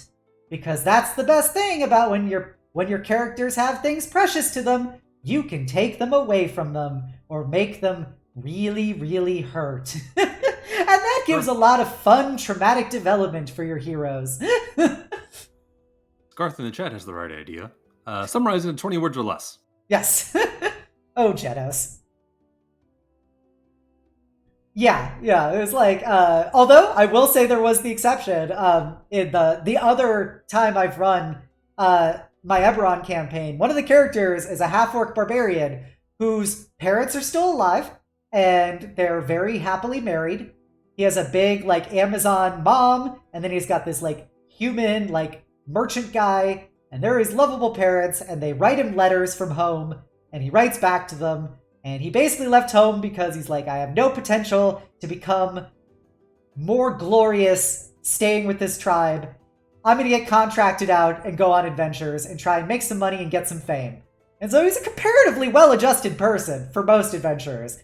But then you have his other party member, who is a Azimir Celestial Warlock, who has rampant PTSD from her time as a soldier during the war, and also gave me a backstory that involved, yeah, my whole squad got killed, and I have no memory of how it happened, and I was blamed for their deaths, but there wasn't enough proof, and so I was let off and discharged from the military. And that's the backstory. And I managed to use that backstory, and I managed to make it come all the way full circle back home on them. So that's the kind of stuff that when you drop it in, it gives great ideas of how your character's going to be, and also gives some stuff that can be exploited later on. You never know when something in your backstory can be relevant to what the DM can try and introduce as a part of a story they want to tell. Yeah, your backstory should be an elevator pitch. For a longer term campaign, I would extend it more as like a pilot episode than necessarily an elevator pitch. But you should be able to describe your character, their personality, and what's important to them in a paragraph or less. Any character. Here's a fun character writing idea. I've locked you into an elevator with your DM. Pitch your character idea to him, or you two will be stuck in there forever. Okay. Be stuck in there for a few days, but it's alright because my DM's hot. Hey, All right. Checkmate. Move by Checkmate. Litro, I win. Joke's on you, Sif. The writing is long and my attention span is longer. No. Yeah, let me pick one of the characters that you're like currently playing and without giving, necessarily huge spoilers about your character, please feel free to do your elevator pitch to them. We can start with either Sif or Litro, whichever one of you wants to do it. Start with Sif. I need to look at my list of characters so I can decide. Oh my god, I was just gonna stick with the campaigns, but Litro breaking out the whole fucking business card. I know, I thought he was gonna do Ashes or Mistwalkers. Alright, so I'm gonna pitch these the way I'd imagine I'd be pitching it to my DMs, Obsidian, Litro, if we were doing an actual elevator pitch. So, I'm on the elevator, I see Obsidia, big corporate DM. I see the floor's been hit to 20 floors above, the door's closed, I've got her for 20 floors, I go, alright. You like cat girls, yeah? Oh, I love cat girls. Yeah. Do you like brawler cat girls? Oh, like a feisty, nice abs set of cat girls. Can I offer you a 2-for-1 deal on cat girls? Both scarred with trauma, both from poor class, from basically steampunk magical New York. What are your thoughts so far? I think this is a great idea. And listen, I get you. You like your trauma accessories. I I have love two them. little ones right here. A teacher for the, meekish student cat girl, and a coach for the big buff cat girl. Package deal, 2 characters, 2 NPCs, take it or leave it. They love each other very much. You could fuck that up in no number of ways. Oh, I love fucking with people. Yeah, exactly. See, very simple character concept. Buff cat girl from New York City who's also poor and needs to make money. Right there. There we go. And for Litro, Tate, listen, Litro, boss man, now that I've got you here in the basement, the elevator's gone up and you have to wait for it to come back down. Yes, it's a very strange first date. Listen, all my first dates, I promise you, there won't be another one like it, because there won't be a second date. That's how my trend goes. I don't know, I'm liking it so far. Anyways, as we're dining over this vent with the rats nearby. Oh, hey, Sewer King! Oh, I thought that was our waiter. Post-apocalyptic stories, right? Things like Darkest Dungeon, things like Call of Cthulhu. You know what they miss? You know what they skip over? What do The they miss? Everyman, the Commoner. You have all these The Everyman is fantastical... My brother in Christ, you literally have villagers mining rocks for us. You can't say that. Liar! Alright. So, we have all these fantastical characters in the party so far. We got a gun guy, we got a hot guy, and we got a rat guy.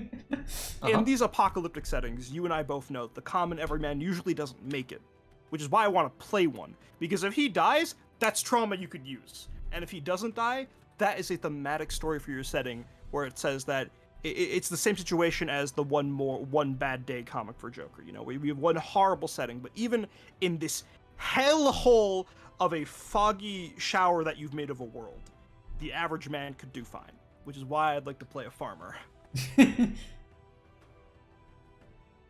Very simple, I want to play farmer because thematic set reason here. Yeah. Now, allow me to break out my full 50-page essay on Tate's lore. Which is actually mostly just agricultural information. I do have ideas for Tate, but I kind of want to see what Litro does with it. Yeah, it's kind of interesting. The ideas I've had mainly pertain to the more magical side of things, but the seed lab that we came across was pretty fucking neat. If Tate's himbo farmer family originated from a group of scientists, that would be fucking hilarious. Where did all the brain cells go? I don't know. I want to see how far I can chuck this cow. Backstory's right. All right, my turn? Yeah. Go for it, Litro. Okay. Obsidia. So, yes. Eberron. You said it's mostly around the 20 areas, but there's also Western stuff, trains, cowboys, things like that, right? Oh yeah, totally. All right, so imagine, if you will, a woman, cowgirl, riding through the desert, made entirely out of fire. And for a weapon, she finger guns everything. Bang, bang, bang, bang, bang. I don't want to detract. Sunstone monk, bang, bang, bang, bang with her fingers. What were you saying, Siv? I don't want to detract from his elevator pitch, but given how we have obs in the room, I was holding my breath because I thought you were just gonna say she fingers everyone. Oh my god. You're the one who compared RP to sex. Whoa! Whoa! Wait, where did penises come up? What? What? Don't worry about it. RP. I didn't say penis, but like, we are in currently the company basement. Our minds are literally in the gutter. Oh man, that well, was basically HR my can't pitch, find just, me here. Fire girl that finger guns everything with radiant soul monk powers. Gotcha. So you're God, what was it? They're Shanghai Noon, but shooting firebolts. Sunbolts. Yeah, sunbolts. It's let's see, Fire Genasi who just goes bang bang bang and fire shoots out. I love it. I love it. I imagine they fan their hand as well. Like they're fanning the hammer. Sif. Yeah. Okay, so tail spire. Tails. Spires. Listen. A spire is like a tower. So what has a tail? What lives in a tower? How about a tiefling wizard? Boom. What do you think? Wait, you're playing the wizard tomorrow? Wait. Who said anything about me playing it? He's just pitching you a character, because like he doesn't play a Radiant Soul in Eberron.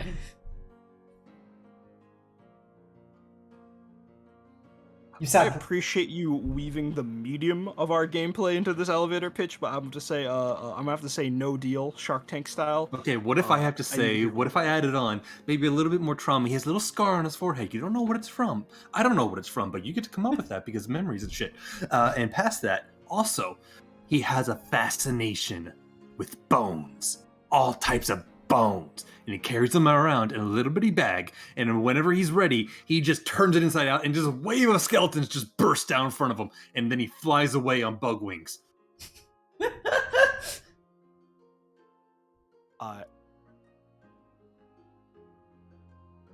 Speechless. I'm sorry, is it wrong to say my first thought as a DM is, how can I take the bug flavor text and fuck him up?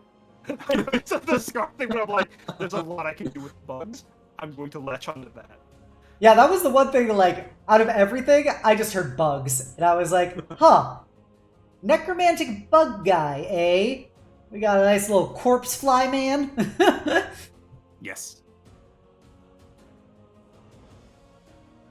But yeah, this serves the purpose of showing. It's like you gotta distill down your character. Every character distills down to like a basic couple sentences. Independently of how long your backstory may be, you should be able to distill it down to something simple so that you can describe all the core aspects of the character as well as give some potentiality for further use by the DM. 50 pages is not necessary. All you have to do is that. Just paragraph of stuff. So I think that's like really helpful for understanding, because I feel like, you know, Passel was saying, it's like, it gives him a lot of anxiety doing character backstories. And I'm like, in real life, 90% of the people you'll encounter do not write any backstory. And if they do, it's definitely not going to be 50 pages long. Because ain't nobody got time for that. So, yes, these things can be very, very approachable, very attainable. Just, you need to just get that core information out. So do not be afraid, mortals. Do not be afraid. Because you can, as I have done a lot of talking with Sess and Yulia about their characters, and also with Sess and Yulia, Sif and Yulia, as well as with Litro. I accept the role. Sif has become Sess. They're 3 letters each. They both are angry. But I've talked to them about the characters a lot, and some of the things they want to do, their dynamics, everything. And while some of the granular detail that has evolved since they first told me their characters has been helpful, at the end of the day, a lot of what we are working with was the original information they gave me. And then it's just a matter of just building upon that, as now it has entered cooperative mode in the storytelling experience as a whole. Like, when you circle in the DM, when you circle in other players, you have gone beyond your backstory now, and now you're talking about storytelling and setting up actual adventure and dynamics and narrative. So I hope that was helpful for at least trying to get a better understanding about how to spiel a character. At the end of the day, it can be as simple as you potentially like or potentially want. So I think we've covered a lot of really good points. Is anything anybody else can think of? And if not, we can go... Or does anybody have any questions about what we said? Do either Litro or Sif have any other things that they want to bring up about this? And if not any of those criteria are met, we can talk about the DM side of things and creating NPCs. When in doubt, just roll dice and do whatever they tell you to. Remember, kids, it's about having fun at the end of the day. So focus on that when making your character. I know we said a lot of do's and don'ts. Do what you think is fun. I don't want to be your excuse. I want to be your enabler. Yes, your DM should be the one telling you to do drugs. I mean, have you seen Dice Addictions? Yes, I'm very aware. And then you can start getting your gay dice, as every queer person eventually does. You have to get your queer dice.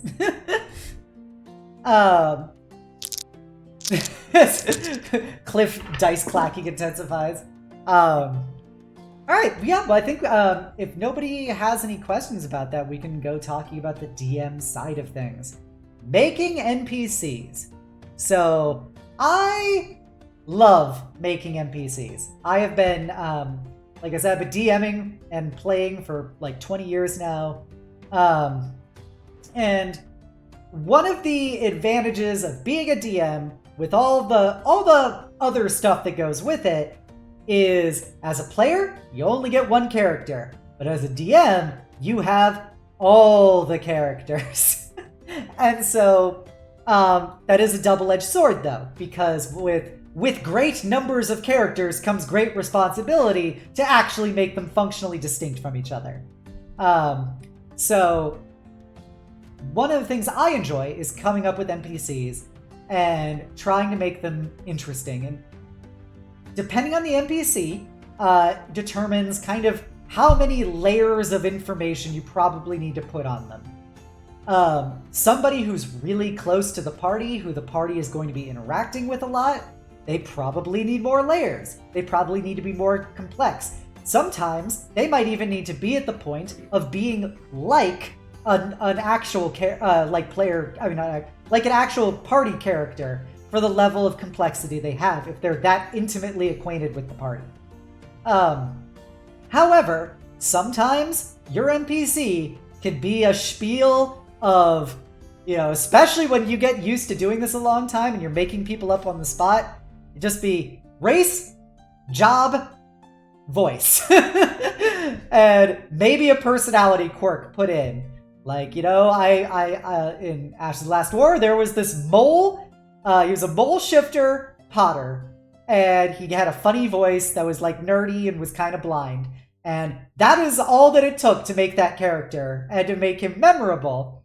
Then you've got people like, there's the, when you start getting into the more unique descriptors involved with characters too, like, in Ash's Last War, I'm just using it because I wrote it, there's Rainin Yen. Rainin Yen is a hobgoblin priestess of a very militant religion, and she is the quintessential, just because I am lawful good does not mean I'm nice. And so her whole personality is, she is a huge, absolutely abrasive bitch. But she's actually a very good person. And she's is very helpful when you can get past that aspect of her personality. So when I was creating her, I was like, I want to make somebody that is good but not nice, and then I want to really convey the fact that they're very militant oriented. And so I gave them basically prosthetics from some kind of explosive injury from the war. They've got permanent disfigurement because of it, but they have clear, like, kind of militant perspectives on things. and they seemingly have a hard time fitting into the role of being a spiritual caretaker for people, but that's where they are. And so those are like some of the extra layers that get put onto an NPC to make them stand out even more, and to also work as a tool for potentially more resources later on, if they're going to be relevant to other points. So, and then you get the level of, like, I have companion characters created who all have their own little narratives that led up to this point, but at the end of the day, the players are the main characters of the story, and so everybody is just designed to help the main characters tell their story and to be things to add into that, but they are not there to overshadow the party themselves.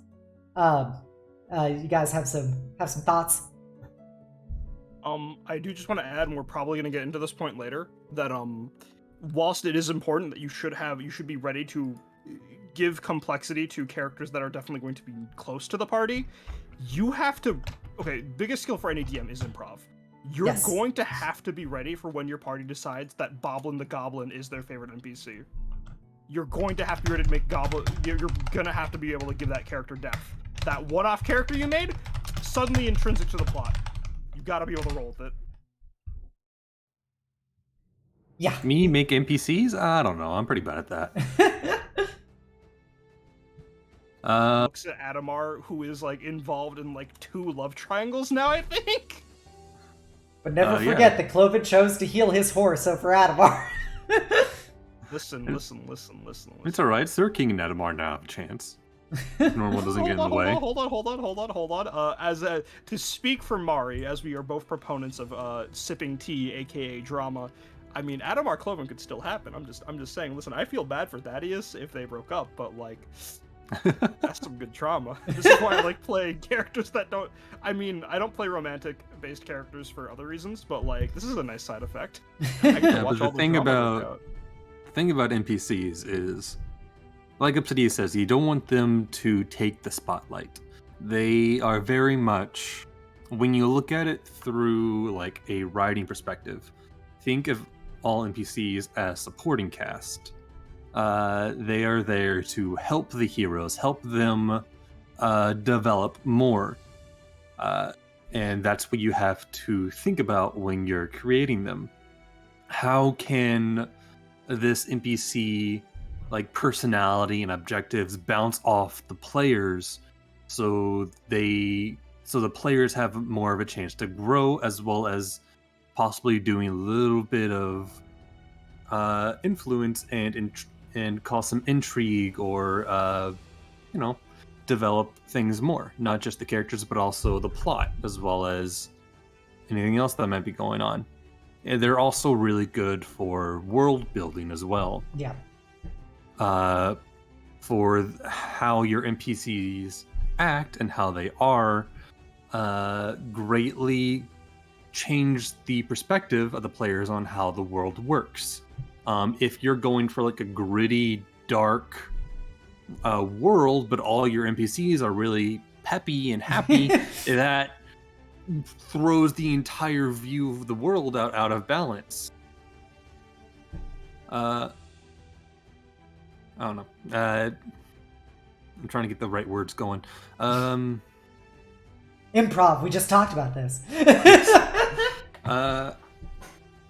NPCs, you want them to stay supporting. You never want them to take the front line. You never want them to go up and be like, all right, you guys have to follow me now, and here's what I need all of you to do because I'm not the leader. You don't want that. I mean, sometimes you can have there be a leader NPC, but you don't want them controlling the characters and what they do. You still want the players to be able to make choices. And it's from NPCs that you make is where basically the choices and things start to arise. Say several different factions. You can have rival factions of different NPCs. That's what I have going on in my other D&D campaign that I stream, Comet Tales. I have several different guilds with different like politics and like beliefs, and they're all rivaling against each other, and the players are currently bouncing between them, finding out who they agree with, who they disagree with. finding out where they lie, and it's helping them go from a pathless adventuring group into someone with a goal, someone with an idea, a quest they want to go on, and it would be all their idea because it was them who chose it. And it's because just of a few NPCs who don't get along, the players now feel more connected to the world. They've made choices and they believe in what they're doing now. They're not just going on a quest because for a quest's sake. They're doing it because that's what they want to do. Mm-hmm. I don't know, I kind of rambled there, I'm sorry. No, it's fine. That's the point of today's stream, yeah? It's just a roundtable. We're just talking. We're just talking and squawking. Yeah, NPCs are important for making the world feel lived in. Or making the world feel lived in. Especially when you're dealing with homebrew settings where there isn't, like, given lore necessarily that everybody has attainable to them. Like, if you're talking about Forgotten Realms versus your homebrew setting, like, people know they could go to a wiki and look up shit about Forgotten Realms. And they know they can find out all this info, who all these power players are. But for your homebrew, for instance, that's not necessarily available to them. And so creating NPCs that the party can interact with and start creating these, human interactions between the characters, they start feeling like, yeah, this is a world, this is a living world, and it is not just me versus the horde of faceless goblins out there, and we're gonna get some money for killing them. It's like, no, this town that we know Farmer John in and Boblin the Goblin, who's a renegade from his tribe and stuff that has been trying to help us, their homes are at risk from this horde of nameless goblins or whatever out there. And so it starts making things more impactful and more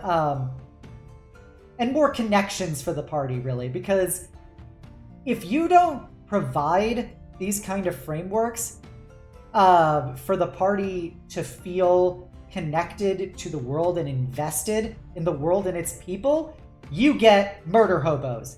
You get people who are there stacking bodies, collecting gold. That's all they do.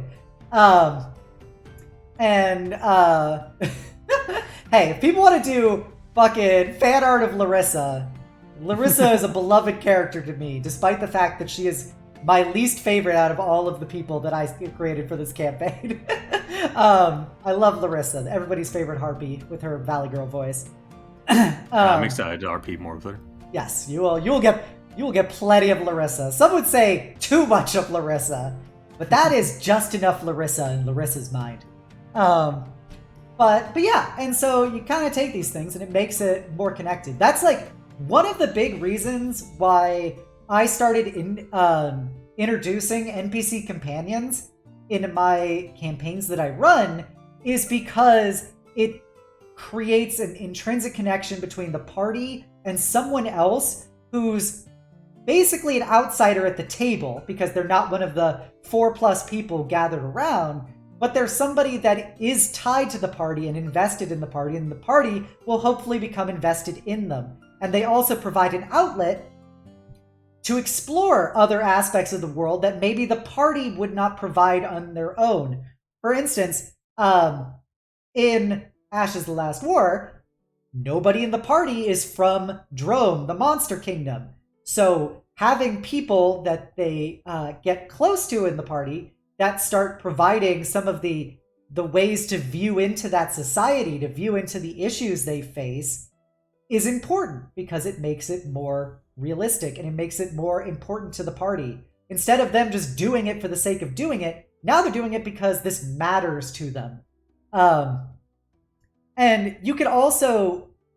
There are a lot of cheat codes for making people like people. Making sure this is still playing. Okay. For making people like people. And sometimes those cheat codes are really good to exploit. Like, for instance, with the very first adventure in Ashes of the Last War, you bring in people from other cultures who now have to basically try and save some monster kids, and everybody loves kids. Even if you don't like kids, you probably still feel some sympathy towards them. So having them have to go out on the limb to try and save these children already creates like, oh, this is something that is vulnerable and important for me to go check out. And then you drive it home with once they finally meet the kids. And you start creating those connections where these lovable little children, show their affections towards the party, even though, like, they're monsters in their own particular ways. It actually helps establish what is the point that I was trying to drive home, is that, like, in Eberron, just because you are a given monster or whatever doesn't make you bad. And that's an important thing I wanted to establish, is kind of trying to undermine those biases that get built up over a lot of different campaigns. So you meet people from all these different races that are very objectively monstrous, but like they're friendly and they're nice, and they're actually in a lot of ways a lot nicer and a lot friendlier than the people from the party's own culture, who is the ones who are having them do this in the first place. And so those are some of some cheat codes you can do. Having people be friendly to the party will always make the party like them more than if they were a dick. And it makes them feel more connected. Everybody will remember that person who was really kind to the party when they have to make a fateful decision, rather than the person who was always a pompous asshole. So those are just some things you can always exploit. But I do try to recommend... Of course, it depends on what game you want to play, but I personally do not enjoy... like, racializing my game, in the sense of... I don't like the encouraged aspect of person is X race, that means they're X alignment, that means you've got free real estate for killing them and getting money, and it's totally acceptable. So... the reason why I want my players not to like somebody is because of who they are, not what they are. And so I try to do that for NPCs. Is like, if somebody's not likable, it's probably because they are a not likable person, rather than the fact that they're, a hobgoblin or a goblin or an illithid or whatever. So those are some of my thoughts on that.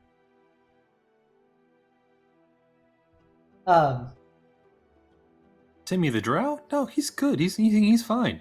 But oof, Elizabeth the Azamar, she's a total bitch. She'll talk behind your back all day.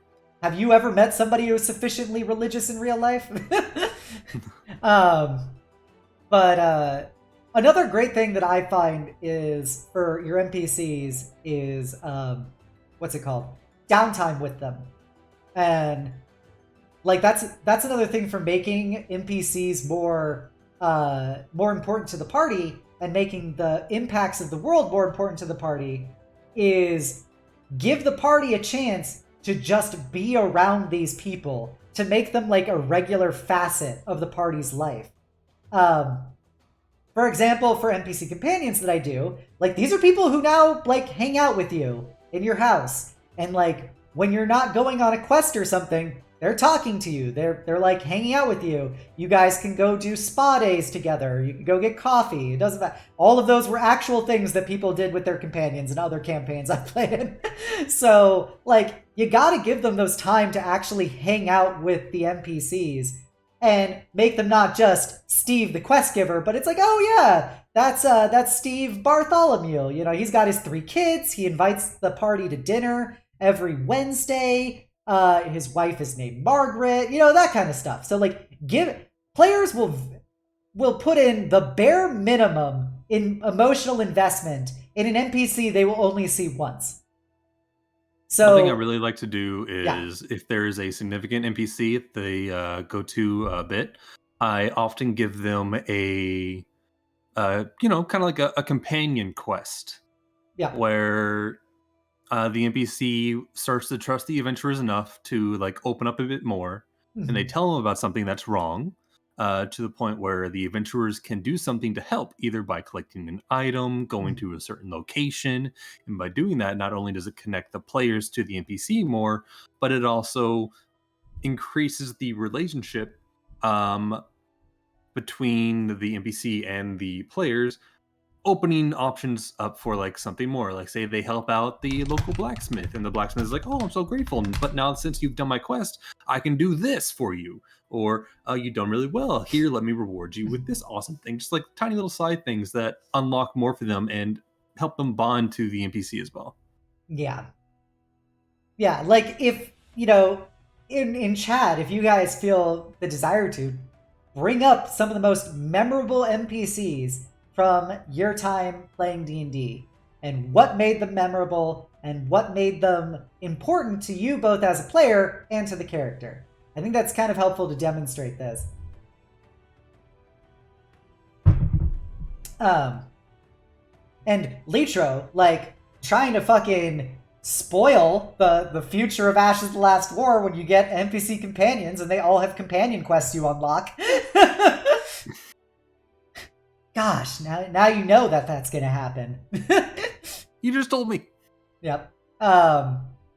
But yeah, so that kind of stuff is... One sec. Sorry, something came up. I looked at the chat and everyone was muted but me. I was like, oh no. Did they hate me now? What did I do? I didn't mean to spoil, I'm sorry. So it's, that's the kind of stuff that is really cool. Like, I will remember, God, who's one of my favorite NPCs? Okay, I know somebody. There was an NPC companion we had who was he was a barbarian who used like a big log as his weapon, and he his like big thing was whenever we would cast teleport, we would always like basically have to make a check on whether we regained our balance when we like got back when we warped to wherever we were going. But his thing was he would always fail, and so he'd always come tumbling from the ceiling and smack into the ground every time we teleported. And that just like always stood out in my mind, as every adventure we went on, this would always happen to him. And he would get so pissed about it. The one NPC I remember was we were playing through Avernus. And if you don't know, in that campaign, you get a tiny little companion who starts off as with the veteran stat block. Like a former member of the Flaming Fist, I believe. Our tiefling married her at the end of the campaign. Yeah. She is straight up meant to die. Because she does not have the proper stat block to go through this entire adventure without, being squashed. But our party tried their damnedest to keep her alive at all costs. And it came to the point where we were all treating her kind of like we were all her parents and she was our daughter. Like, look, you gotta stay safe. We just babied her through that entire thing. See, that's funny because not only was she also an important companion to my party when we did Descent to Avernus, when we played in it, we used her up until the DM took her away from us by having her stay behind in the city. Was it El Terrell or whatever? In Hell, because she's not supposed to go through the rest of the adventure. So, but at the end of the campaign, in our epilogue, our tiefling married her. And now that I think about it, some of my most memorable companion or NPCs were all in Descent to Avernus. Lulu, I loved Lulu. Avernus did have a lot of good NPCs, but your DM was very generous in not having her go to Avernus with you, because I actually tried to run that one time, and in the book it's like, yeah, she goes with you. Here's your stat block for however long she lives, because the book just straight up never brings her up again because they fully expect her to die in one of the next few fights. Yeah, she stayed with us in Avernus. She went to Avernus with us. And then we left her with the survivors of the city when we went down to go to the rest of the campaign. But yeah, so she was in Hell, but she was with everyone else. But Lulu was amazing. Everybody remembers the cute little chibi flying elephant with a heart of gold. We had to rescue her from a wasp nest. God, that's adorable. That's adorable. Also, another thing that... Not when it's a hell wasp nest. That is kind of cringe. Another NPC that, like... I'm going to use the term NPC very loosely here, but in Descent to Avernus, at one point you're attacking, like, this evil devil worshipper's house. And they have a Tessium. For those of you who don't know, a Tessium is a Forgotten Realms flying cat, basically. They're, like, mildly telepathic, intelligent flying cats that people keep as pets. So they had this Tessium just, like, in their kitchen. It was a little chubby Tessium. So my little halfling cleric was obsessed with cute animals. So one of the party members did an animal handling check, got a natural 20, and we got to keep this little kitty that my halfling named Sparkles. And we loved this cat so much that when we did a deck of many things, to all get a wish spell as one of our cards, we gave everybody in the party resistance to, like, slashing and piercing, and we also gave it to the cat because we love Sparkles. And then we got, like, a bag of magic beans, and we planted one which grew into a treant, which my character also fell in love with and named him Garbanzo. And she just built, like, this menagerie of random magical creatures that we would find over the course of the campaign. And that's the stuff that... There's one thing that players love more than anything else in this world. It's collectible pets. They will find things, they will adopt them, they will name them, and they will love them with every fiber of their being. It's like that Brooklyn Nine-Nine meme of, I've only known, this cat for like 5 minutes, but if anything happened to it, I'd kill everybody in this room and then myself. Kind of like a baby menagerie. Kind of like a baby crystal dragon the party finds in the second ever episode, and they're like, oh, we're going to hang on to this forever. And I'm like, great, now I get to write stuff all about that.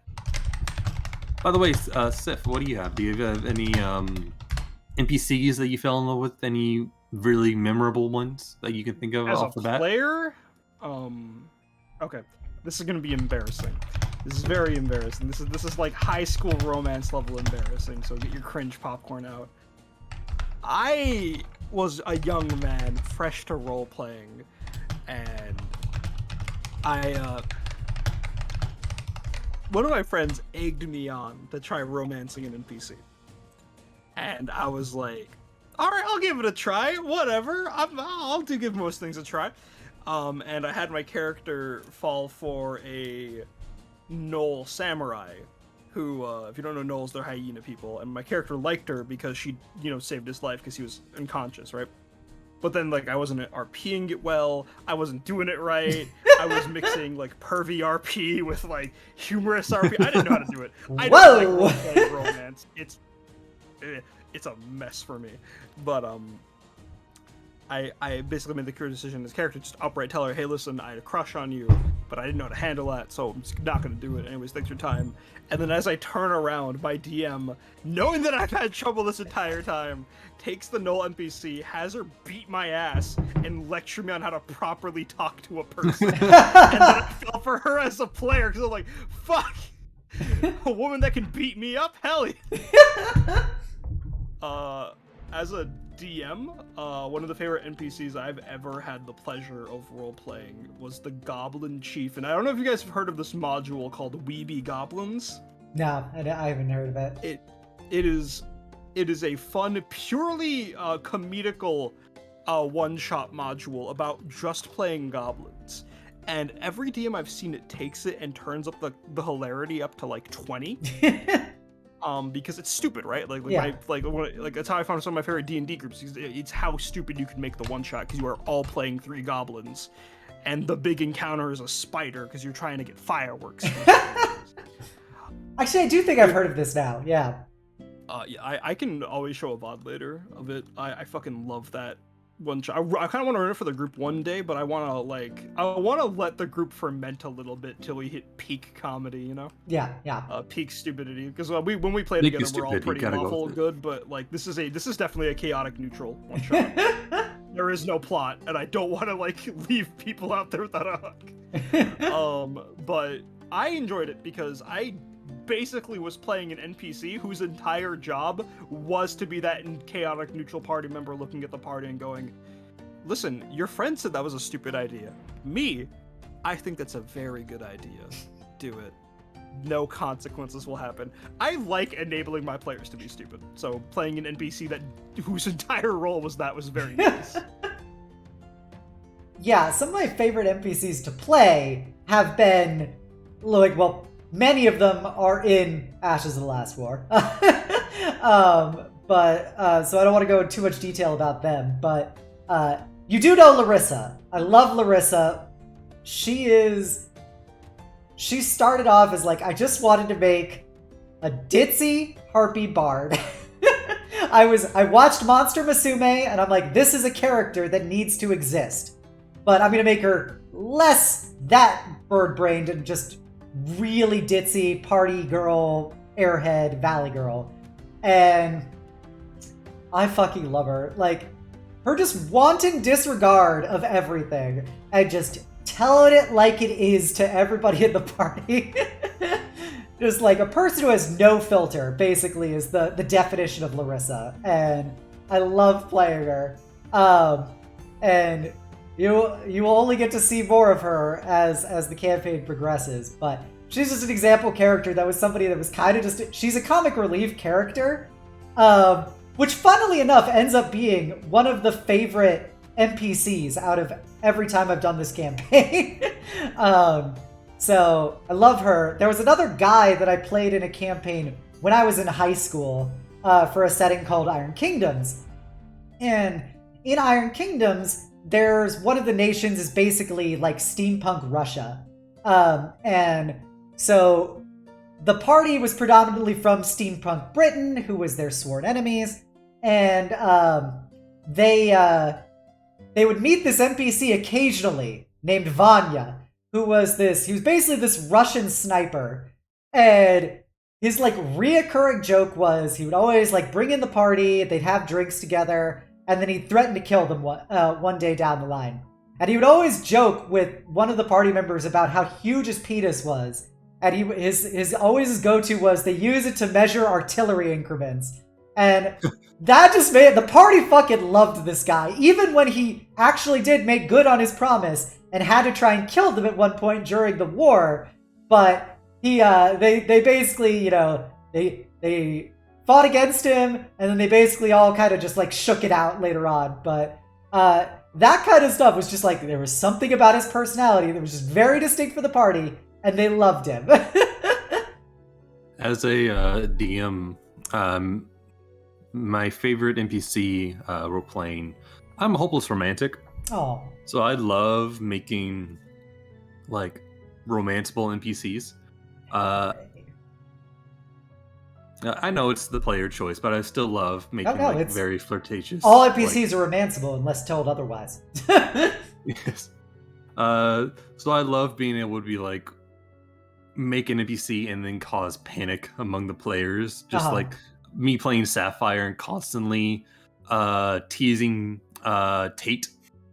I find so much fun.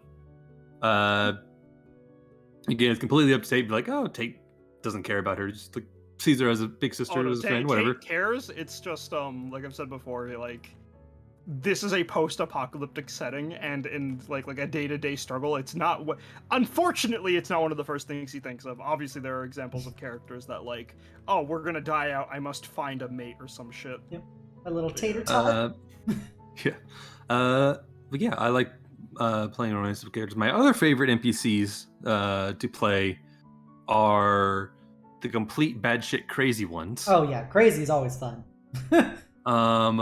Who you saw a little bit of that when I played as normal as an NPC. Little not quite there. But one of my favorites was a person that the players only ever knew as Ivory because he wore an ivory mask. And he was basically the shopkeeper. And he would always be like, yeah, you can go ahead, you can buy this, you can buy that. Or if you can't afford it right now, you could always owe me a favor in the future. And at first the player was like, this sounds great. Yeah, give me that +3 sword. I'm only level 5. And like, yeah, great. We Go like ahead your and take words, man. I've run enough Fae in my campaigns to know that is a bad deal. It's like, oh yeah. You only want a favor? Yeah, please give me that headband of intellect. I'm like, sure thing. Let's shake on it. They shake on it, only for him to come back later, be like, are you ready to pull in that deal? You see those you see those parents over there, those parents of yours who you came all this way to rescue? All you have to do is open up that door to rescue them? Yeah, for my favor, I'm gonna have you lock the door and never open it. No one can ever open that. I need you to sit here and wait for them to die. That is your payment for that magical item. Oof. And then he just sits back and watches them suffer and completely enjoys it. Yeah, in D&D there is no such thing as a free lunch. Never forget that. And never... Except for those times when Obs gave us a free lunch. Well, yes, there is literally free lunches in my campaign because they're corporate expenses. Thank you, Mom. Put on the corporate card. Yeah. But, yeah, as a girl who is obsessed with the Fae, you don't want to take open-ended deals from anyone in D&D. Like, there was, in one campaign... the necklace of fireballs at level 3! Yeah, there was a campaign I did where the party went to the Fey Wilds, and they had the opportunity to purchase magical items from the Fey if they wanted. And I had two metrics. There was A, there was the price of things using gold, or B, there was the esoteric prices. And so it would be stuff like, oh, you want a Cloak of Resistance. All right, give me the fourth Sunday of every month. And they'd be like, what? They're like, yeah, just give me the fourth Sunday of every month. That is your price. And then it's like, but what does that mean? That's not a part of the deal. Just give me the day. Or it's like, or give me, let me have a memory. I'll pick the memory. Or I'll take your pinky toe. You just like make something that's like not mechanically super significant, but because it's so open-ended, you're like, what could possibly happen when this information, when this, vague parameter is given to something with alien intentions? That player I just described, or not player, but NPC I just described, Ivory, the players grew so paranoid of him because they all eventually, at one point through the game, took a deal from him. They grew so scared and paranoid of him, where they literally thought he was the devil, and they were all just doing a big old conspiracy. Like, is he the big bad evil guy of the game, or like, oh my god, what is he going to do? It's like, why does he watch us suffer so much? What does he get out of this? And I'm just sitting there, be like, he's just the merchant. Yeah. Man, I sure do love human suffering. It's delicious. Magically delicious.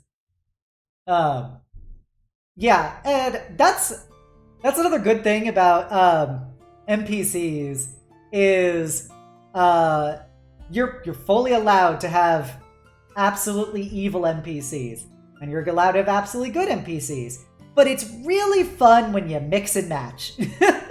Like, when you have your really evil person actually do good stuff for the party, or you have your really good person kind of screw over the party, or you make people who are neither or not really either of them. Somebody who, for instance, like the Fae, where morality is very relative, they're not necessarily doing anything evil or good, but you don't necessarily like what they're doing to the party. Like, whenever they start being like... For example, having an evil sociopath who enjoys human suffering, constantly follow you around, sell you magical items. Yeah, so it's like leaving things where it's not... Like, one of the best things you can do, outside of people who are telegraphed to be one way or the other, is subvert those expectations and also make NPCs who always fall in the middle, so you can always give them wiggle room. Like, this is something that is yet to pan out fully, but the party in Ashes of the Last War was introduced to a incredibly powerful, probably insane war criminal who at one moment threatened the party and the next moment actually helped them out. And that leaves a very confusing element to the party about what is this person's whole agenda and deal with them. All I know is that I don't want to be near them. Yes, and that's the important thing to take away.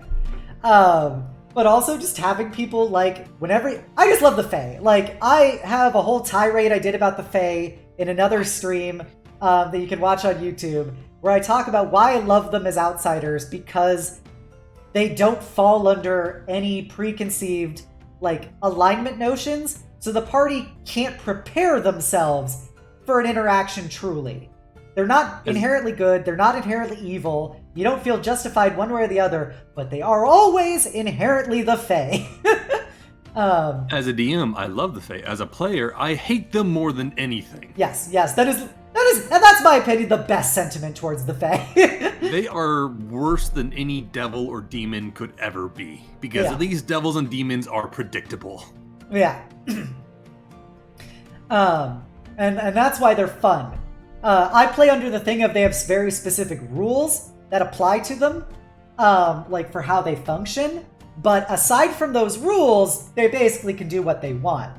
But sometimes you meet really friendly Fae. Like, for instance, in Ashes, there was all the dryads that the party interacted with, who wanted to protect their child, and that was it. And they were full of love and affection and everything. They were also very scary when they were agitated, but at the end of the day, they just seemed to be kind of good.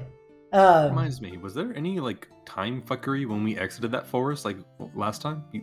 There wasn't, because I forgot. Okay. Time dilation with the Fae is a big problem. Yeah, I forgot that time. I was distracted. I was mostly focusing on you guys trying to get everybody there, but for that particular scene, it's not really required, since the Fae are actually helping you guys get in and out of it. It only matters when it's a problem for players. Yes, always. And the worst part is that when you exit the Feywild, there's a small chance that you just forget everything about that happened there. So if you made a deal with the Fey and then exit the Feywild, there's a small chance you just won't even know that you made a deal with them. But it's still contractually binding under Fey law. Yes. There was another Fey NPC that I did in another campaign. Professor Daffodil was her name. She was a Eladrin, and but she was a very Fey-immersed Eladrin.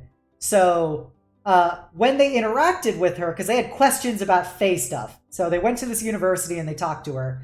And first of all, her office was a pocket dimension tied to the Feywilds. And so as they interacted with her, all the seasons would pan out around her, moment by moment. And, as she would speak, she, just weird shit would happen. That's, the best part about the Fae, is just weird shit would happen. She'd be like, hey, you want some tea? And then, a little bumblebee made out of rocks with the head of a deer would fly over, go into the cup, and then she would promptly squish it, and that became the tea. And that's, the just weird Fae shit. I always want to say, it's the Fae they're not beautiful elves. They're generally, most of the time, just weird as fuck. And mostly kind of scary. And so, as she would talk and stuff, just all this weird little Fae bullshit would happen around her. And then you get to add little Fae traits to her as well, where her hair would also go through all the seasons to match her office, instantaneously. So it would go from being icy branches that would turn into, autumn leaves that would turn into, spring flowers and grass, etc. And then another just unsettlingly weird thing about her was her teeth would, you know how shooting galleries work with the ducts that go across the row? It's like that, where the top of her teeth would move one direction in a continual rotation, and then the bottom of her teeth would move in the opposite direction in a continual rotation. And so it's just weird shit. And then she would ask at the end, once they got all their information, she asked the party to just to hang out with her for a bit and have a dance. And then that dance ended up taking like 6 hours by the time they left her office. And it's like, welcome to Fae bullshit. And that's like every campaign I've run with the Fae, everybody will always remember the very Fae people they interact with. They always have high levels of menace, weird, and probably trying to screw you over in some way, but also maybe help you. So that's like, I say all that because it's the kind of stuff that makes NPCs memorable and makes them, like, leaves a very lasting impression with your party. Sometimes more so even that it'll trickle over into other campaigns. They know that, oh man, we're dealt with the Fae here. There's probably going to be Fae bullshit in the next thing if we have to deal with any of those people. Or maybe Ivory is going to come back next campaign. We're going to be very afraid of that. Stuff like that. It's like really funny. The trauma that you can inflict on your party by seemingly without dealing a single point of damage. Emotional damage. But yeah, does anybody have any questions or about D&D or about D&D as a whole, or about what we talked about? Or Sif, do you have a point you want to make? Or just like character creation in general. D&D is a very good writing tool. Yes. And everything that we talked about today could be applied to anything that you guys are doing, whether it be making cute OCs to draw art of, or like actually writing a story. Yeah. I 100% agree with Sif. All of these things, these aren't just role-playing things. These are like just character things. These are things that are important for whether you're coming up with your VTuber, whether you're writing a book, or whatever. These are just good rules to go by. Like, when you're reading a novel, what are the things that make the main character relatable, that make you understand the main character? What are the things about the NPCs that stand out in your mind? All that stuff. You can use it. Also, you can plagiarize it. So if there's things in books or NPCs in books, you could definitely take inspiration of that for other purposes and utilize them. So if anybody has any questions about just making characters, designing characters, D&D specifically, any of that stuff, please feel free to let us know. We're happy to answer anything. You've got 3 DMs here. You've got 3 players, many, many, many years of experience. You're lucky to have it this good, kid. Like, one of my personal favorites is always making a specifically funny voice for whatever character I'm going to play. Whatever NPC they be. I love using that voice with every, like, halfling or goblin we run into. Oh, yeah. Every halfling and goblin has my one voice. Gnomes have a slightly different version of it, because it's, I gotta drink some water first before I do it again. God. Live voice acting. Let's go, boys. The real Obsidian content. I don't know what you're getting into. I have the fury. I have the fierceness. Move like a butterfly, sting like a bee. You can't do anything about it. That is very good. Mine originally started because of a halfling, so it's always, hello everybody, welcome. So happy to have you all. Well, my name is Ivy Starlight. I'm a cleric of Yondala. Always happy to lend a helping hand or a healing heart. And then you get gnomes, which are that but a little scratchier, which is, oh yeah, so here we are as a plucky group of gnomes. What do you want filed with House DeCivis? Is that some kind of telegram? That can also be used for male goblins. I also use that for male goblins. You're so good at voice control. I still have trouble with that. Oh, there's a very sad story as to why that's the case, but I've been doing this for most of my life. That's why I can do some voices very well. Yeah, I'm sure you can hear it whenever I DM. When I try and voice an NPC, my voice constantly traverses between like several different voices. I start off like this, and then I slowly go over to like this, and then I'm like, eventually I'm just talking like this. And then I remember I'm supposed to be talking like this, so I would talk like this. Which is entirely understandable. Like, it's very hard to keep a voice without a lot of practice, and it's very hard as a DM. If you don't like actively try to focus on making a very distinctive voice for a character, you're gonna forget and you're gonna start blurring people together. I do that all the time. But you know, like then it's like when you're trying to be a little phlegmier with like when I try to do like the lizard folk race, where it's like trying to really axe mark like the end of words. Like when you met the butcher, and we have a plot here. I can tell you. It's like trying to really like make each word like focused on unto itself. Fairy Dooney asks, "What do you guys think of the fairy race in D&D?" I think it's all right. I actually, it's definitely better than it was in the UA when it first came out, because in the UA it was stupid overpowered, but I feel like they've made it all right now. Gotcha. Yeah, I still wish they were tiny though. Well, I mean, I did see a homebrew that my players really ran back in the day for Fair, which made them tiny and gave them an increased AC, but dropped their hit die, which is really fucking scary. But personally, like, Fae is very open-ended. I feel like there shouldn't be a set size category for that. Yeah, I thought Fairy had an option. Oh no, it's small. I think is the smallest. Smalls. Yeah. There are a few races that have like it small or medium, but I don't think Fairy's one of them.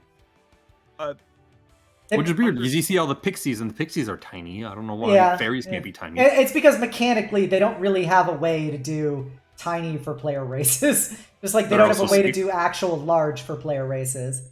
They're also scared of making large people, Yeah. Until room stuff came out. As I did 3.5, I can tell you that large people can be very problematic. Well, yeah, because back when you were large, your hit dice would go up based on your size. It was all about the damage. Dice, your weapon dice. Yeah, the weapon dice was where it really, really shined out. Like if you have a sword and you're medium, it only did a D8. But if you were large, suddenly it does 2D8. Yeah, which book was it that has fairy in it? Was it Witchlight? It's the one with the circus. Gotcha. Yeah, I think that's Witchlight. Yeah, I don't have that book, so I don't really have strong views on fairy. I love fae and I love fairies. So, and I love you, Dunny. But I don't have any strong views about it. So, I knew that they have good flying, which is like they really need to. Did they? I didn't look at it. They fixed it. It's back when the UA came out. The flying was magical, and they didn't actually need their wings, so they could just over everything. It was such an overpowered flight, much worse than the Aarakocra 50. That's adorable. They didn't need anything. See, I have a very fond place in my heart for fairies. One thing I'm sad they got rid of though was the ability to squeeze through any keyhole, because they were like really tiny, and they kind of just like got rid of that entirely. I think in the original. Oh well, I can say this much: I've seen that artwork of Tinkerbell stuck in the keyhole, and then the Skyrim lockpicking animation. That's all I'm going to say. Okay. But no, I have a very soft spot in my heart for fairies, because back in 3.5, my party, if you guys are familiar with Forgotten Realms, we did a Time of Troubles campaign, and I was a Feyrai Paladin of Helm, and one of the party members was a pixie rogue, and I just loved that because you would just do like, basically you do 1 damage with like your tiny size crossbow, and then you do like 10d6 sneak attack. It was amazing. So I have a very soft spot in my heart for pixies. And in that campaign, we cleared out the stone lands in Cormyr, and we got to build our own town there. So of course I named it Helm's Deep, obviously as a Paladin of Helm.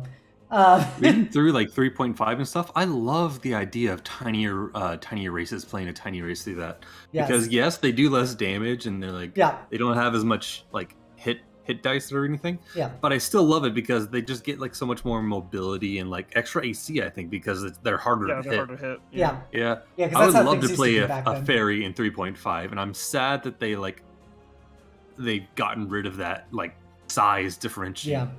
Yeah. Now, everyone has to be either small or medium. No one can be large. No one can be tiny. It's all either medium or small. Dunny would appreciate all this talk about size differentials because of just her art. But yeah, I love fairies. I haven't gotten around to really checking them out, and because of that, I haven't made any fairies.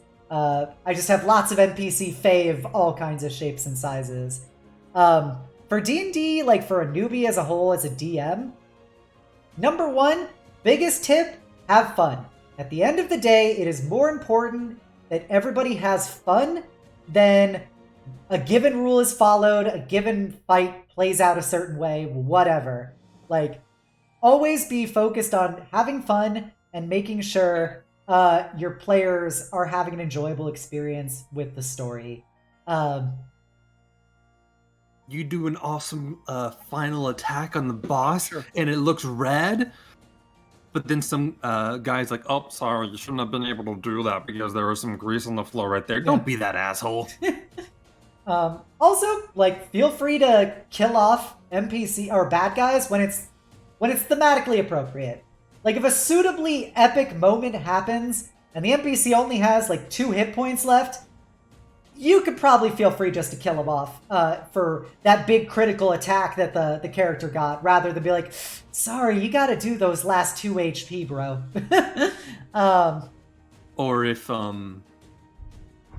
like the reverse, where you don't want them to die yet because it doesn't seem like thematically appropriate. Like, oh, it's turn 1 and they're doing like the big speech, and the party just tries to like, oh, attack all at once, and like it would instantly kill the bad guy. It's like, well, then it's not fun. It's like all this build up to nothing. It has to be something. So let's build it up a bit more. Like, oh yeah, you did some devastating damage to it, but now they're going to counter. Here's like all the stuff that's going to happen. Oh, suddenly a bunch of enemies rush out from the side. He brought his minions. Yeah, we have to remember, this is something very important as a DM, and it'd be helpful as a new DM. You control everything. Everything has whatever stats you want to give it. So, there is no set in stone HP until you've decided that bad guy is dead. Regardless of what the monster manual or anything else says, things die when they die.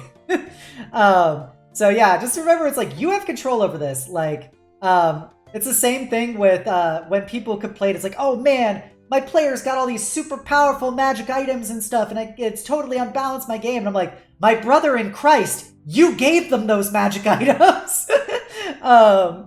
You control how much money your party gets. You control what they can buy, what they find. Like, remember that, and just use it to make sure that the story is fun. Like, so... wow, the party has so much money. Maybe I messed up. Maybe I shouldn't have given them so much money. And they go to the store and be like, I'd like to buy your entire stock. Like, sure, that would be 10 million. It's like, what? Yeah. Why is it so expensive? Yeah, inflation's a bitch.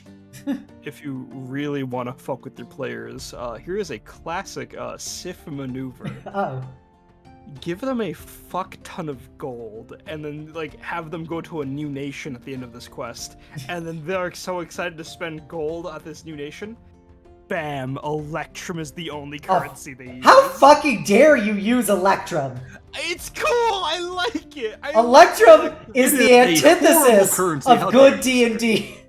I like using custom currencies. I think that's funny. I think it's good, especially if your players are into resource management, because it's really neat seeing them manage your fantasy currencies. But plus, Electrum? Electrum? Come on, man. Electrum? Well, I mean, you wouldn't be saying this if I said something different like Wacko Bucks, would you? It wasn't good enough to be gold, man. Like, see, it tried to be more than it could be. There's a difference between changing the name of a currency and using a easily divided by 10 thing, like using something that's a half of a gold. You think Wacko Bucks are worth any amount of gold? If Wacko Bucks equals 1 gold, I am fine with gold being Wacko Bucks. No. Have my players see how long they can hold onto their gold as they try to live one Electrum to the next. I don't know. You can also flavor text. This is kind of going far from character creation, but like, I don't know. For me, I flavor text Electrum as a currency that is literally energy. So, like, work is literally your money. The harder you work, the more money you have. That is how they justify it. Isn't that a Black Mirror episode? Through most of my campaigns, whenever I run it, I usually just do the credit card approach, where they have it somewhere. It's fine. I don't believe in money weighing things. I'm very against that as a thing because I just think it's pointless resource management. But everyone just has a magical little big bucks. Yeah. Everyone just has a tiny little magical slate of stone they keep in their pocket, and whenever it's time to buy anything, they can just pull it out, and all the gold just falls out of it. Exactly how much they need. Yeah. So yeah, feel free to like redo currency and stuff. I don't like things below gold because there's a lot of at a certain point you don't matter to me. Gold is the most straightforward thing for me, so it's like, if something generally costs like silver's worth of money, it is meaningless to me. That's essentially free. But I've been an adventurer a very long time. And I wish I was reincarnated to one of Obs' worlds. I wouldn't have to worry about taxes. Yep. Are there any more questions in chat? Yeah, but yeah, the important thing is have fun. You're the DM, you control things. Facilitate having fun via that method. And whoever told you the boss dies when the fight stops being fun is 100% correct. Because, yeah. I've got other stuff about how to DM in general, but a lot of that's more advanced things that require a lot more familiarity with stuff. Today is about character creation. Yep, and today was about character creation. And for homework, we expect you all to come up with at least one OC. Yes, one OC and deliver an elevator pitch worth of information about them. That is your assignment. City is Discord. You can, when I upload if you're in my Discord, you can post it there. When I upload the VOD, you can put it as a comment. I expect OCs, though, we'd love to see. I expect results, and I would love to see your OCs, and maybe they can wind up in our games as we steal them for ourselves. The sincerest content just makes itself, baby. We delegate up in here. The for real first rule of being a good DM: delegation, outsourcing. But yeah, absent all of that, I hope you guys found tonight informative. I hope you had fun. I hope you enjoyed hearing these stories as we went on our various tangents. I would like to do a huge shout out and thank you to Sif and Litro for joining me tonight. I really appreciate you. You could have been anywhere, but you decided to hang out with me and just shoot the shit about D&D and character creation and design and stuff. You should 100% go check them out. I just linked the exclamation point players that take you to Sif and Litro's respective Twitches. You should follow them. They also stream and do great content creation. It also has Maribel and Yulia, who are not here today, but are also great people that you should watch. Also, Brainbuster linked the YouTube channel for Ashes of the Last War, the normal D&D thing that happens every Wednesday on this channel, starring these wonderful people. We would love to have you join us next week and for future adventures. You can catch up on all previous episodes over on that YouTube. You can also follow me here on Twitch. You can join my normal YouTube, where I also post up all this content. You can follow me on Twitter, and you can join my Discord, the Eternal Citadel, and be a part of my incredible community. I just really hope you guys enjoyed tonight, and I will be back Friday for more Vampire the Masquerade Bloodlines at 6 p.m. Eastern. And Litro and Sif are going to be playing D&D in a one-shot that night. At what time? 8 p.m. EST. Yes. 8 p.m. over on Sif's channel, correct? Yes. Yes, so be sure to check that out as well. With all of that taken into consideration, I want you all to know that I hope you all enjoyed spending time here tonight. You're all beautiful, amazing, and valid people. I hope you enjoy spending your night with me nearly as much as I enjoy spending my night with you. And never forget the most important thing, which is that the world is better off having you in it. And I thought I disabled that redeem, but I guessed we can do it. One for the road. Here you go. Get your hugging utensils ready, everyone, because I'm coming in deep. And a 3, and a 2, and a There you go. A big Death Knight hug from me to you. I hope you enjoyed it. All right, let's go find us a raid target. B's currently streaming Stray. She was in chat earlier. It's No true. cats, but other options exist. All right, so if you're a follower, please copy down the call to hugs. Oh, I misspelled night. If you're a sub, please copy down the knight's message. And we will go. Just checking something. I think we're gonna. Yeah, we're gonna go raid B. B's nuts. So let's go. I love B. She is also a member of Comet Tales, which Litro DMs. So she is a very good bean. I have DM'd for her in a one-shot before. She's very funny. She's a Jackalope VTuber, an amazing artist, and currently she is a small kitty. So I hope you guys have a great night, and I look forward to seeing you Friday and next Wednesday for more D&D. All right, talk to y'all later. Bye! Bye.